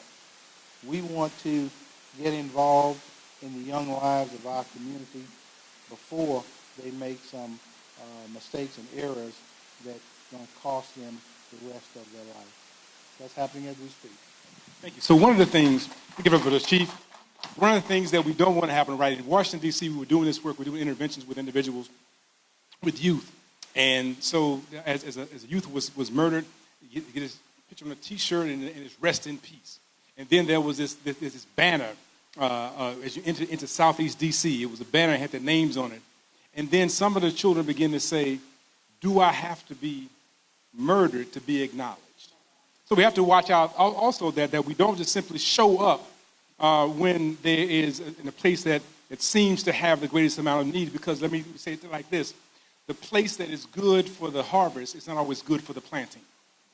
So we have to be clear that though a desert may need greenery, there's a place that you begin to plant. And I think that there should be planting all over the space, right? And not simply going to places just because there's a need. And what Brother Roland said is very critical in the spaces that we control. We don't have to go to the school system. However, children are showing up at the schools because school is compulsory. However, we need to also have spaces that we control where we are controlling not only the location, but the content, the information, the process of transformation, right? And that's a gradual process. So we want to, and here's a hurtful part about it. If the prevention program actually works, we really don't know until we sit on the backside, right? We only, so when there's an event that takes place, then we run to it. But if you prevented it from happening, you really don't know that it was prevented because it didn't happen until you see the numbers that Brother Roland is saying on the backside. Is there a decrease in homicide? Is there a decrease in IPV? Is there an increase in other behaviors such as a proper school behavior, right? That's critical. But we don't want to attend only when it's negative. We want to control the space. We want to be able to put pressure on the populace to be able to say that we make the change, and we don't wait for the change to happen. We make the change happen. All right, so we're going to do, we're going to take some of your questions. We're not going to do the line stuff, so here's what's going to happen. One on this side over here, I need one person who has a question to stand over here with Kevin. One person on this side, you have a question over here. Then after those two ask a question, then the next two folk can walk up. So we have some ground rules. First of all, we don't need you touching the microphone. We got it, okay? Keep your hands in your pockets. Assume the position. Do not touch the microphone. 2, there are questions. No sermonettes, no speeches, no benedictions, no dissertations, questions. So we'll start. So who has the first question? Come on up, slide out that way. Stand right here. If you have a question on that side, come stand right next to Kevin. He's going to stand right next to the pop-up. Come on. What's your name? Hi, my name is Francine Monroe Brown, and my question is, what can I do as a community activist to communicate to my community that this has to be a community-driven plan? We cannot depend on anyone else to help our communities, just us. When I was growing up in Eden Gardens, the parents in the community, we had less, but we had organizations because the parents were willing to take up time. We had Mr. Pickens, who produced professional baseball players. We had Coach Pennywell. There were people throughout our community, and we took care of ourselves. So I just want to encourage everyone to get their mindsets in today's society. Let's move forward, and let's take care of our own community. All right, so I got a question for you. So you said you're a community activist. Do you have an organization, or you're part of an organization? Yes, I founded Seniors First, and I'm the executive director. We help seniors to integrate back in their communities, to become liaisons and leaders in their own neighborhoods. We also help seniors in college and seniors in high school. So we touch those milestone areas. Okay. So in your program, how are you bringing in next generation to help with that, and then be a part of this training we're talking about in terms of how do they do conflict resolution? Well, presently, I have something coming up on July the 10th right here in Shreveport. I'll be working with the city of Shreveport, and we are going to be catching children at much younger ages. Because by the time they get... Hold on. What's the thing on July 10th? Hoop Don't Shoot. Okay, and what is that? Hoop Don't Shoot is a annual program that we have where we pull in children and we connect them with organizations to provide guidance for them beyond the basketball and the online game tournament. Okay, so if somebody's out there and they want to participate, how do they reach you? They can reach me at 318-230-6697 or seniorsfirstplan@gmail.com. All right, cool. Appreciate it. Kevin. Name and what's your question? My name is Willie White, and I live over here in Allendale. My question is, besides athletes and athletics, can we be more diversible? And if so, what programs can we start? What programs do y'all have in mind that we can start up? My thing is agriculture back in our communities. Okay, so now I got a question for you. What do you do? What I do? I'm apparel at a school here in Shreveport, and I'm also a gardener. Gotcha. What organization are you involved in? Right now, I'm with the Front Porch Ministry in my neighborhood at St. Paul Methodist Church over here in Alabama, and we're starting the Front Porch Ministry. It's going to have different components to it. We're going to be doing ministry in garden, ministry in feeding, and educating our people at an early age about tapping into their gifts and talents and start developing. So how are y'all reaching people who are not in the church? Who are not in the church? Recently we had the citywide cleanup. So we went to different streets within that area. No. What I mean is the initiative you just talked about. If you want people to be involved in that initiative, how are y'all reaching out to people to say, this is what we're doing, and we want you involved in this program? Well, right now we're having meetings, not just only meetings. We're gathering within the community and spreading out, going from door to door right now. Got it. Within that area and stuff like I said, we did the citywide cleanup. We didn't just do right at that location. We went down the streets no one would normally go down. Gotcha. You know, people with beer cans in the yard, getting out there, picking up their beer cans with them. We went out there picking up trash, and, they started tagging along. Right. So the ministry that y'all launching, when is that launching? When is it? I don't know the tentative date right now. Okay. And since you've been going door to door, what's your target number? How many people in the community that are in that certain radius around your church that you want to be involved in the program? Well, I'd like to target like 10 right now. We got guys to play dominoes. We got 2 barber shops right there and on Looney Street. So like I said, I want to serve the people who are, I feel like this, mostly overlooked. Gotcha. So the reason I asked you all those questions, because you just answered your own question. Okay. Well, thank you. No. Because again, I want you to understand. The reason I asked the questions, because you answered your own question. One of the greatest mistakes that, and I've seen this in churches all across the country. What happens is we have programs that are only internal, not external. And so if there's a church here, church, mosque, whatever you want, anybody here, what they should be doing is they should be drawing a circle around the church and saying, this is the 0.05, 0.10, 0.25 radius. And we're going to, what you just said, go door to door and then knock on those doors and say, this is what we're doing, this is what we're providing. It doesn't matter if they're not church members. What then happens is, then they may realize, wait a minute, this is a church that's actually doing something. So your ministry outreach may end up causing them to show up on Sunday. So the problem that we often do is we like to talk macro. So when you said citywide, the reason I wanted to ask more questions because you brought it door to door. So the only way we have to go micro macro, not macro micro. So the issue that we're talking about here, how do we reach people? So we're talking about a Kappa program or an Alpha program. How do we expand those things? We have to say, no, we're going to go from 5 to 15, 15 to 30, 30 to 60. You have to build it that way. One of the biggest mistakes is when we can get everybody involved. You're not going to get everybody involved. But it has to be a methodical build, micro to macro. So the question you ask is exactly what y'all should be doing. And a component of that should be, you're talking about gardening or whatever, as we said, conflict resolution. Kevin, what did you say? You called it, we've been talking about regulating emotion. Yes. These should be things that are part of the program you're talking about, because the folk who commit domestic violence, they're in churches. They're in fraternities. They're in other groups. We just don't talk about that part of it in our programming. All right? All right, good job. Thank you. What's your question? You walking up like a straight OG.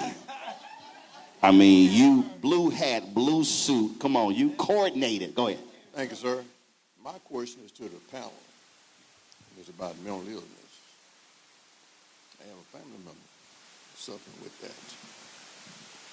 He goes in and out of the system, go to jail, come back out, go right back in. I talk to him, talk to the coroners, I talk to the nurses up there, I talk to them all. It's like, it's stated, it happened under this administration. That administration been gone a long time ago. How can we get all of these people on the panel, all these people out here that's in position to come together and work together on one accord for a purpose? Is there a body like that in place? I mean, that you could reach them? Now, I'll throw it to the panel because part of the question he asked, I mean, the brother who shot and killed the 8 kids, he was in the VA for a week. And he kept saying, told his mama, I can't overcome these demons. So part of this issue, and Chief, maybe you could speak to, or the DA, part of this issue is, especially with the massive cuts that we've had in mental health, how do we deal with somebody who actually went through a system but came back out and then ended up committing this sort of heinous crime? Excellent question. And I'm of the opinion totally that the judicial system sometimes fail. And when I say that, I'm talking about incarceration. Incarceration is not always a method to prevent further things from happening because there's not much of a component for rehabilitation. I hear exactly what you said, and that was some of the information I was getting from the people who knew him that very morning of the incident. I don't have a good answer for that. If medical attention had been sought, he had been going through professional therapy of, the people with doctors behind their name. I honestly don't know what else could have been done. I don't know. Go right ahead. One of the issues you have in dealing with mental health is people get medicated, okay, and then there's no one to make sure that they either take the medicine, right, or they decide the side effects of the medicine. They don't want the side effects, so they don't take the medicine. Or what we see a lot of is they have a substance abuse problem, and they have the medication and the substance abuse, and it doesn't work. So, as Wayne said, there's only so much we can do within the system when they've been treated, supposedly, and released and on medication, then there has to be some way to make sure they stay on that medication. And you got to hope that they're on the right medication, because often in mental health, they're not on the right medication because it takes a while for doctors to figure out what medication they need to be on to get them into a normal situation.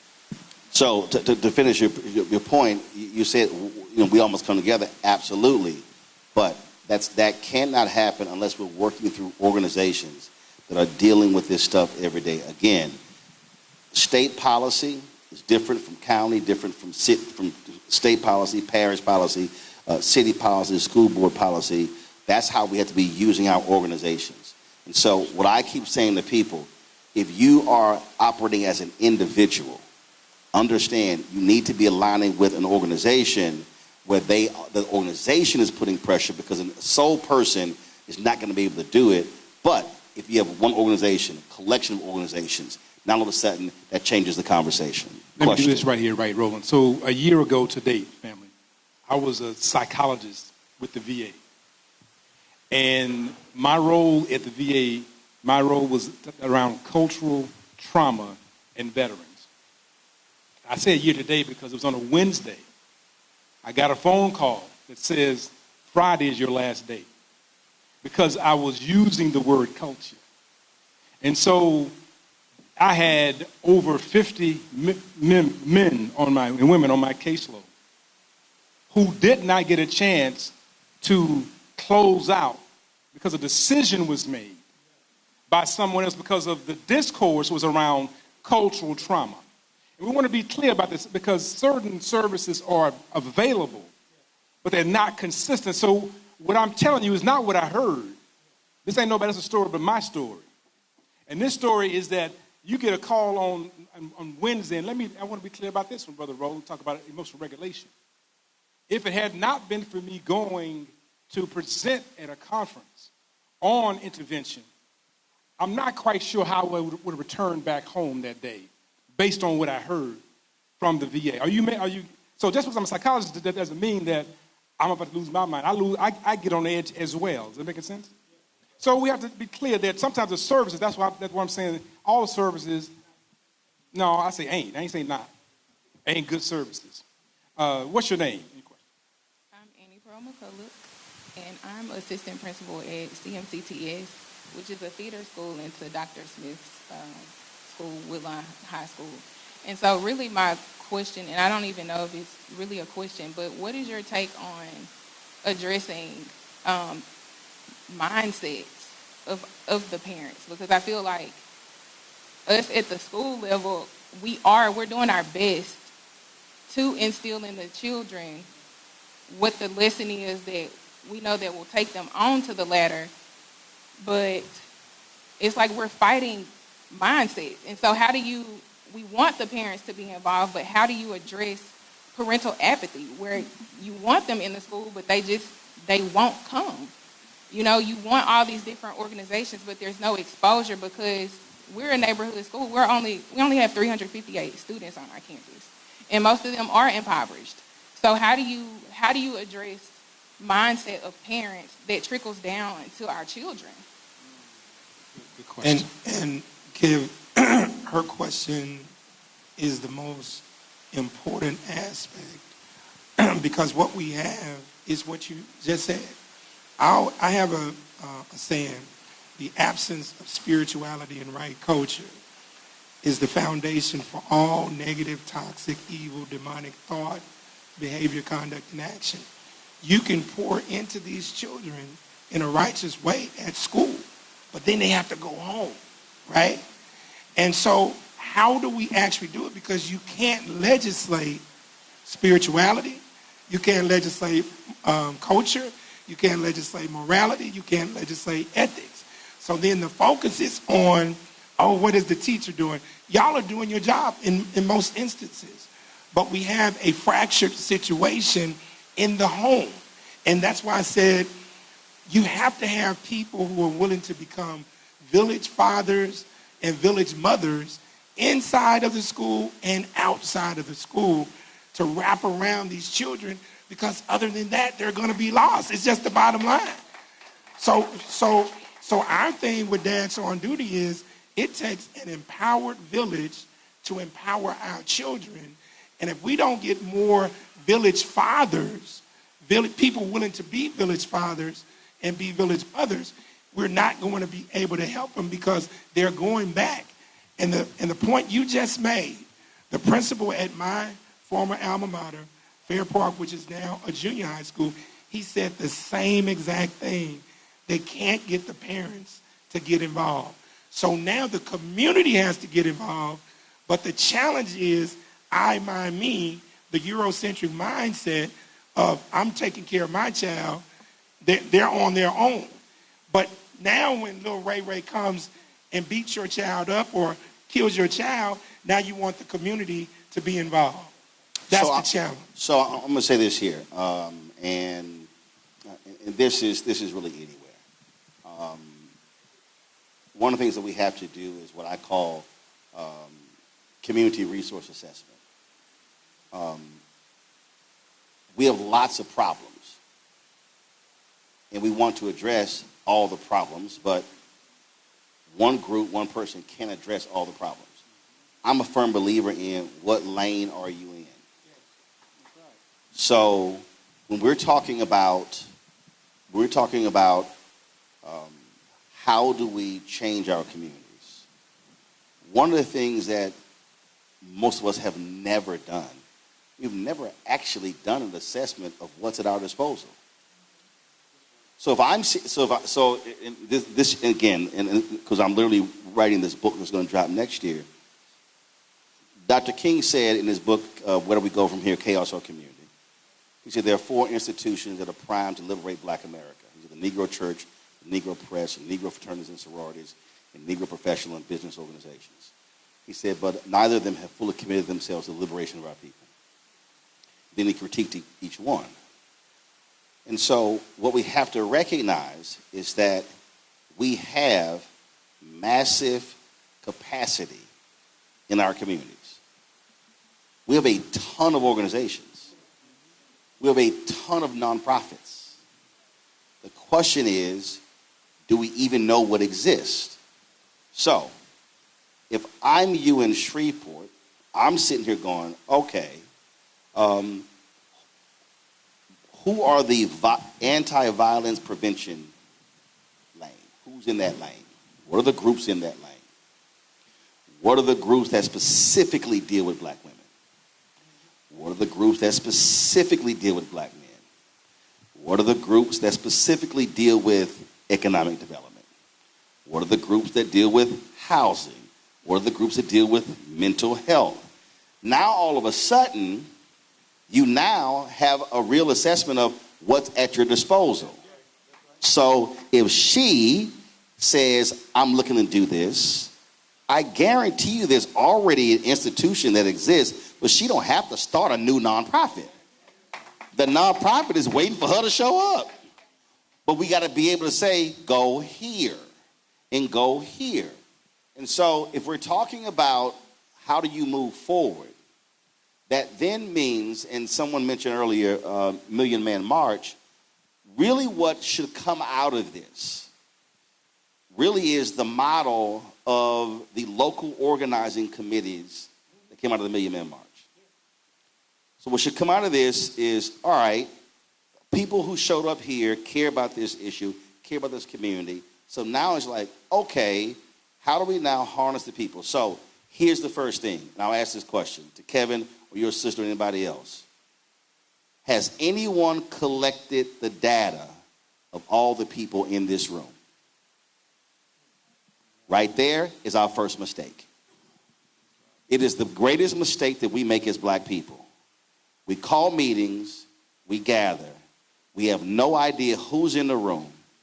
We have the event and they leave, and then no one knows who showed up.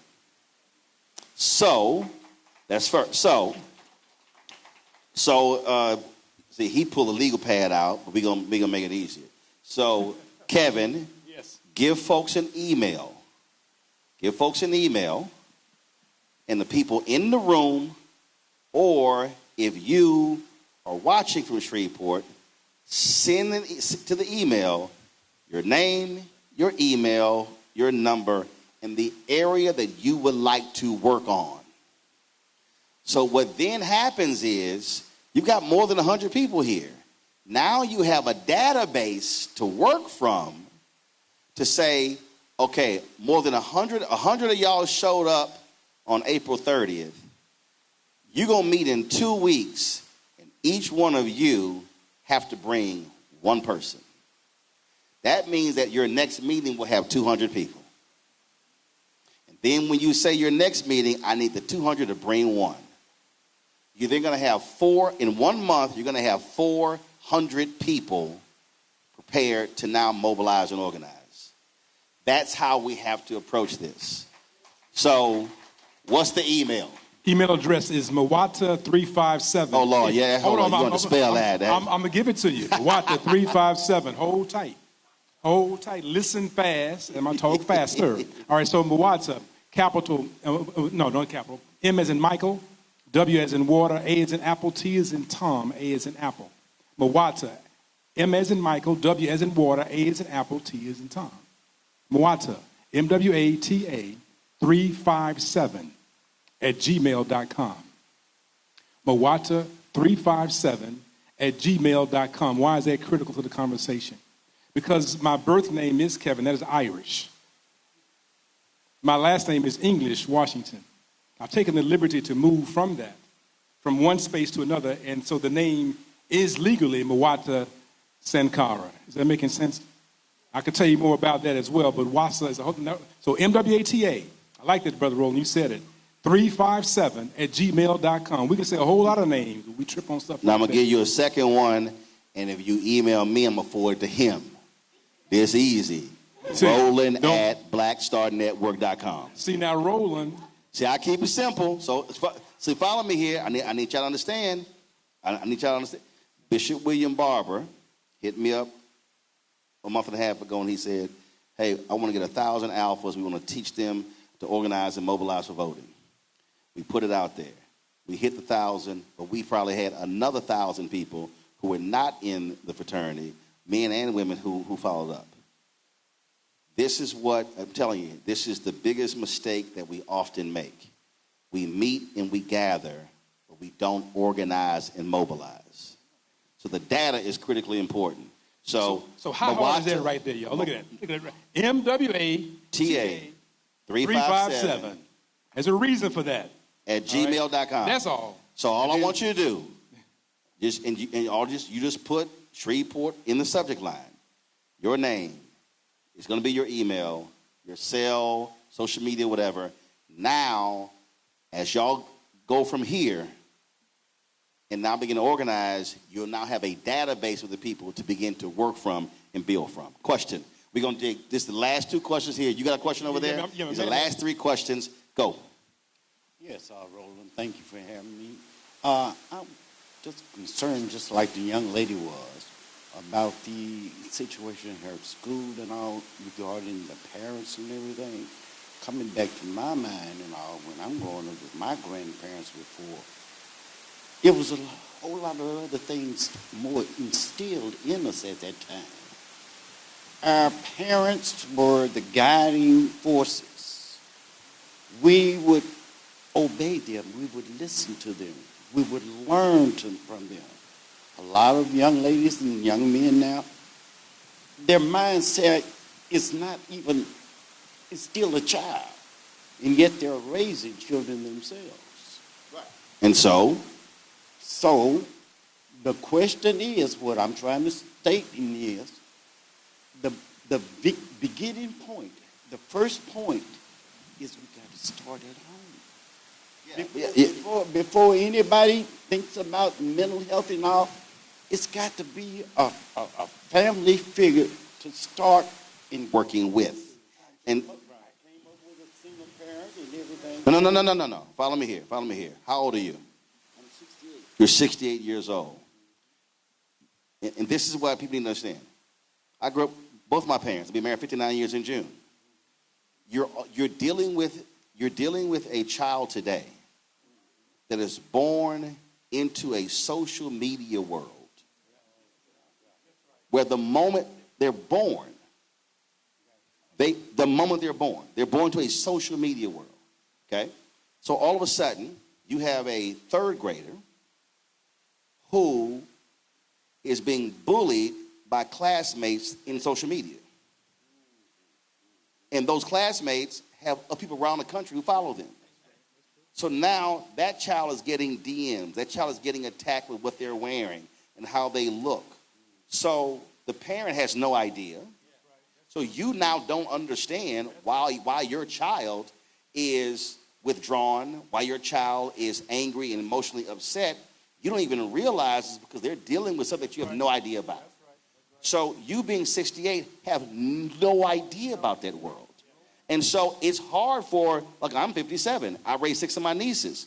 It's hard for us to understand what life is like for a young person today because their world is not our world. So what we have to do is we got to, yes, how we grew up was one thing. I have to accept the world that they're living in and now come up with solutions that apply to their world today. Otherwise, it's not going to work. And so we can draw from how we grew up, but I got to understand where they are. And so the point is, if we're not having dialogue with them to understand where they are, what they're dealing with, then we're just going to be sitting and talking past one another, and we're not going to get to the solution.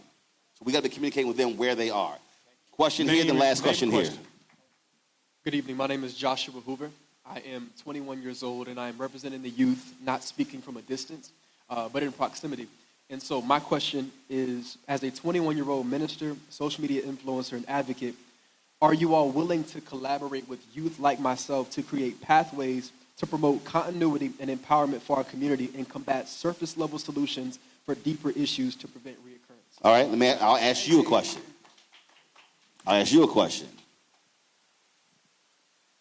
What are you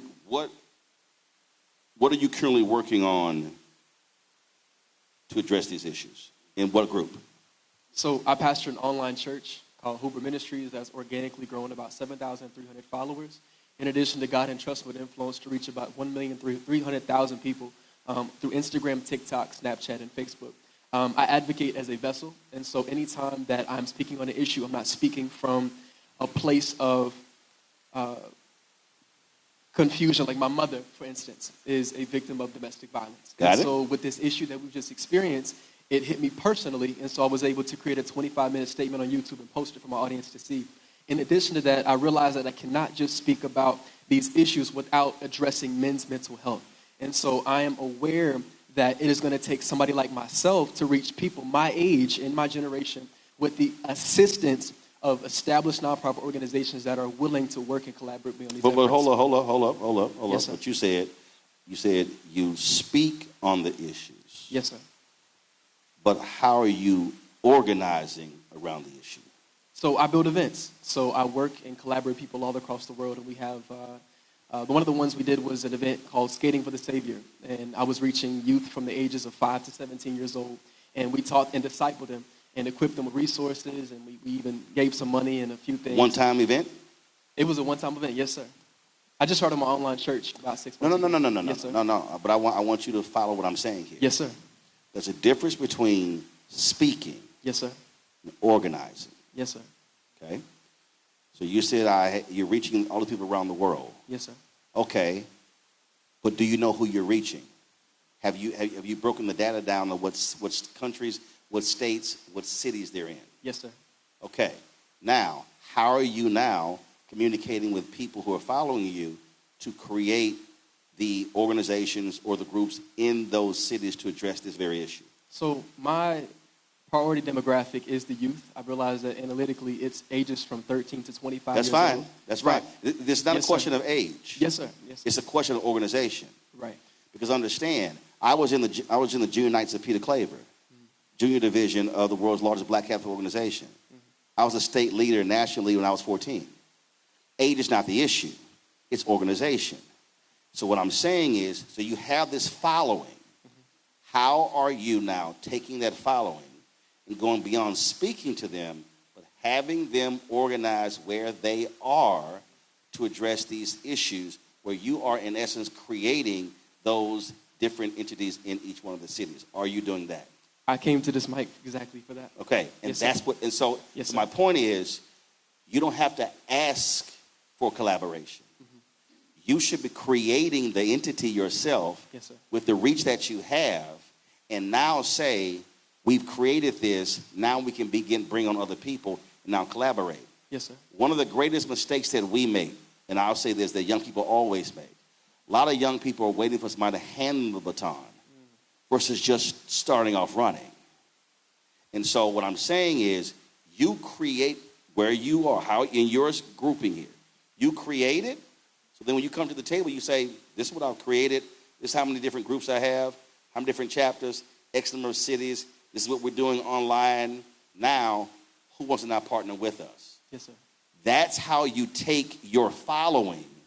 Because remember, you have right now followers. Yes, sir. No, take it back. Right now you have fans. Family for me. No. No. I need Yes, you sir. to listen to what I'm saying. How many people you said you have? About 1.3 million. Gotcha. You have 1.3 million fans. I have 5 million.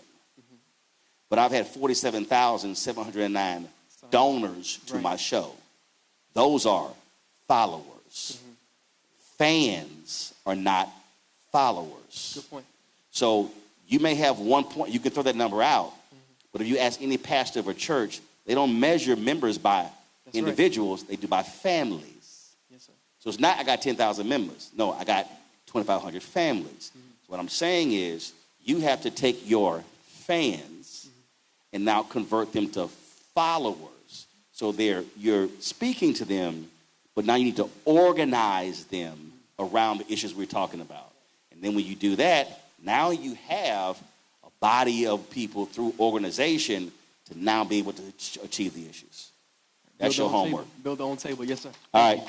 Appreciate it. Thank you. Question. First of all, thank you for coming here. We appreciate you here and putting on this event and our panel. My question is to restore funding to a national model initiative when I was a commissioner. It was called Swag Nation USA. Save with amazing grace, she wants a gentleman, and style with American glory, to stop sagging, start swagging. We had a female and ethics academy trainer that did with most of the things that you talked about: conflict resolution, anger management, crime, social issue, how to deal with police when you get out your car. We had psychology and sociology that did an evidence-based study initiative, and we were tracking our young boys and girls that were involved in the program.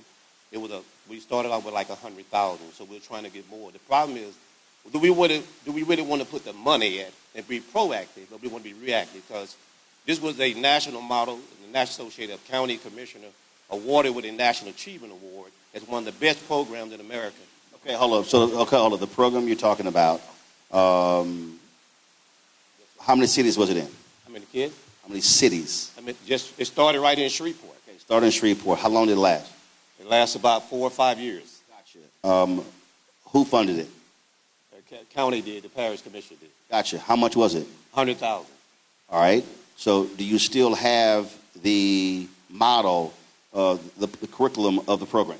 Yeah, I still have the concept and the model. Yeah, we do. And so when have you last presented it to new parish leaders? We could talk about that. I like to talk. No. You answer my question. When did you said you had it. Yeah. And so it ended, right? This is not a story I could talk about right here on this panel about it. But you walked up to come into this microphone. So if you're going to walk up in a public meeting and talk about a program being reinstated, you can't say you can't talk about the program that you just brought up that I ain't never heard of. Well, let me say this to you. There was a certain sheriff years ago. He was the sheriff of crime. He was the sheriff of the incarceration. We would have the opportunity to participation to keep education. So we had no. Follow me here. I understand what happened then. If you're telling me that was a program that was effective, that worked then, I'm saying how you partner with other folk to put it back on the table to get it funded. Well, I would like to talk to you about why it's not funded. No. Bruh, follow me here. No. I'm being very serious here. This is one of the greatest mistakes that we often make when we meet. Shh, 1 second. This is one of our greatest mistakes when we meet. We spend a lot of time on the problem and little time on the solution. What I'm saying is, if you are saying there was a program that worked, that was successful, that cost $100,000, and it's no longer being funded, turn around. You got a group of people sitting in the room who clearly came here prepared to address the issue. So now I'm saying, take that concept, partner with these very people, go to the same body and say, fund this to deal with the issues that we are facing so we don't have the next tragedy. If you're not in the seat, you can't fund it unless you're elected. See, right now, you just missed it. When the people go to the political people know, hold up, those are voters talking to me. And then if I don't do what voters say do, I'm not going to be sitting in this seat. So what I'm saying is, stop saying what you can't do and turn around and partner with these people to do what you just said do. Okay? Yes, sir. All right. We want to give a special shout out to Mount Canaan Church. Give it up for Mount Canaan Church for allowing us to be here, Baptist Church. They were able to turn on a pivot thanks to Brother Bogan and Scoot Nim and everybody that pulled this together in this space. We want to make sure that we acknowledge them. Thank you to Pastor Oliver for allowing us to be in this space. This has been a space of activism, of movement. As you all know, that the late Pastor Harry Blake was not only an activist, but he was, one person rode a horse into a church and severely beat him in that church for standing up to liberate black and brown folks in this space.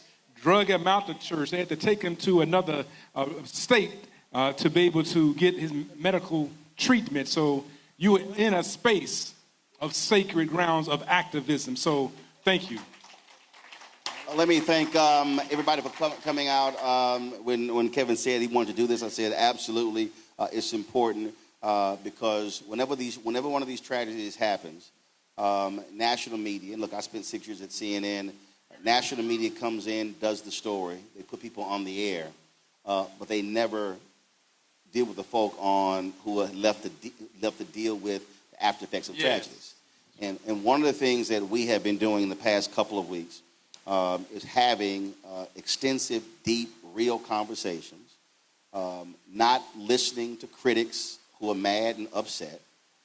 And we've been focusing on our experts. It amazes me to listen to black people say black men need to get help. And then we put the very people on the air who are the ones who offer help, and black folk don't want to listen to the people who are giving advice. And I'm like, but that's what they're there for. And so what we have to do is we have to be utilizing our resources in a completely different way. And so that's why we're here. Tomorrow we're going to be in Mound Bayou, Mississippi. Trump is sending those white Afrikaners there to farm that historic black city, so we're broadcasting from there. But that's really what our role also in black-owned media has to be.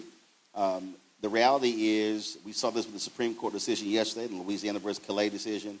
Like, this on us. We have to recognize that this is a moment where we have to be using our collective power. April 3rd, 1968, when Dr. King gave his last sermon at Mason Temple, he said, black people individually are poor, yet collectively represent one of the largest economies in the world. And he talked about the collective. And part of the problem is that we love talking about the collective. One of our greatest mistakes is we always are waiting for group consensus. So what happens is we'll say, well, we invited 100 leaders and 15 showed up, and we'll spend the 2 hours complaining about the 85 who didn't show up as opposed to the 15 who did. So what I want each one of you to do is just look to your left, then look to your right, then look behind you, and then look in front of you. And I want you to realize is that if everything that we've talked about, the starting point of any movement starts with a moment. There has never been a single movement that did not start with one person saying, hey, we need to do this thing. And so the question now is, after today, after you've gathered here, it's now in your hands to now take this thing and run with it. The reality is, you may look at 1, 2, 3, 5 years from now and see a dramatic decrease in domestic violence in this city, a dramatic increase in parental involvement.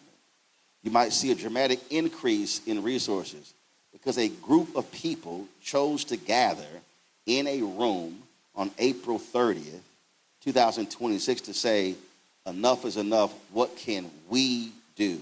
Not I as an individual.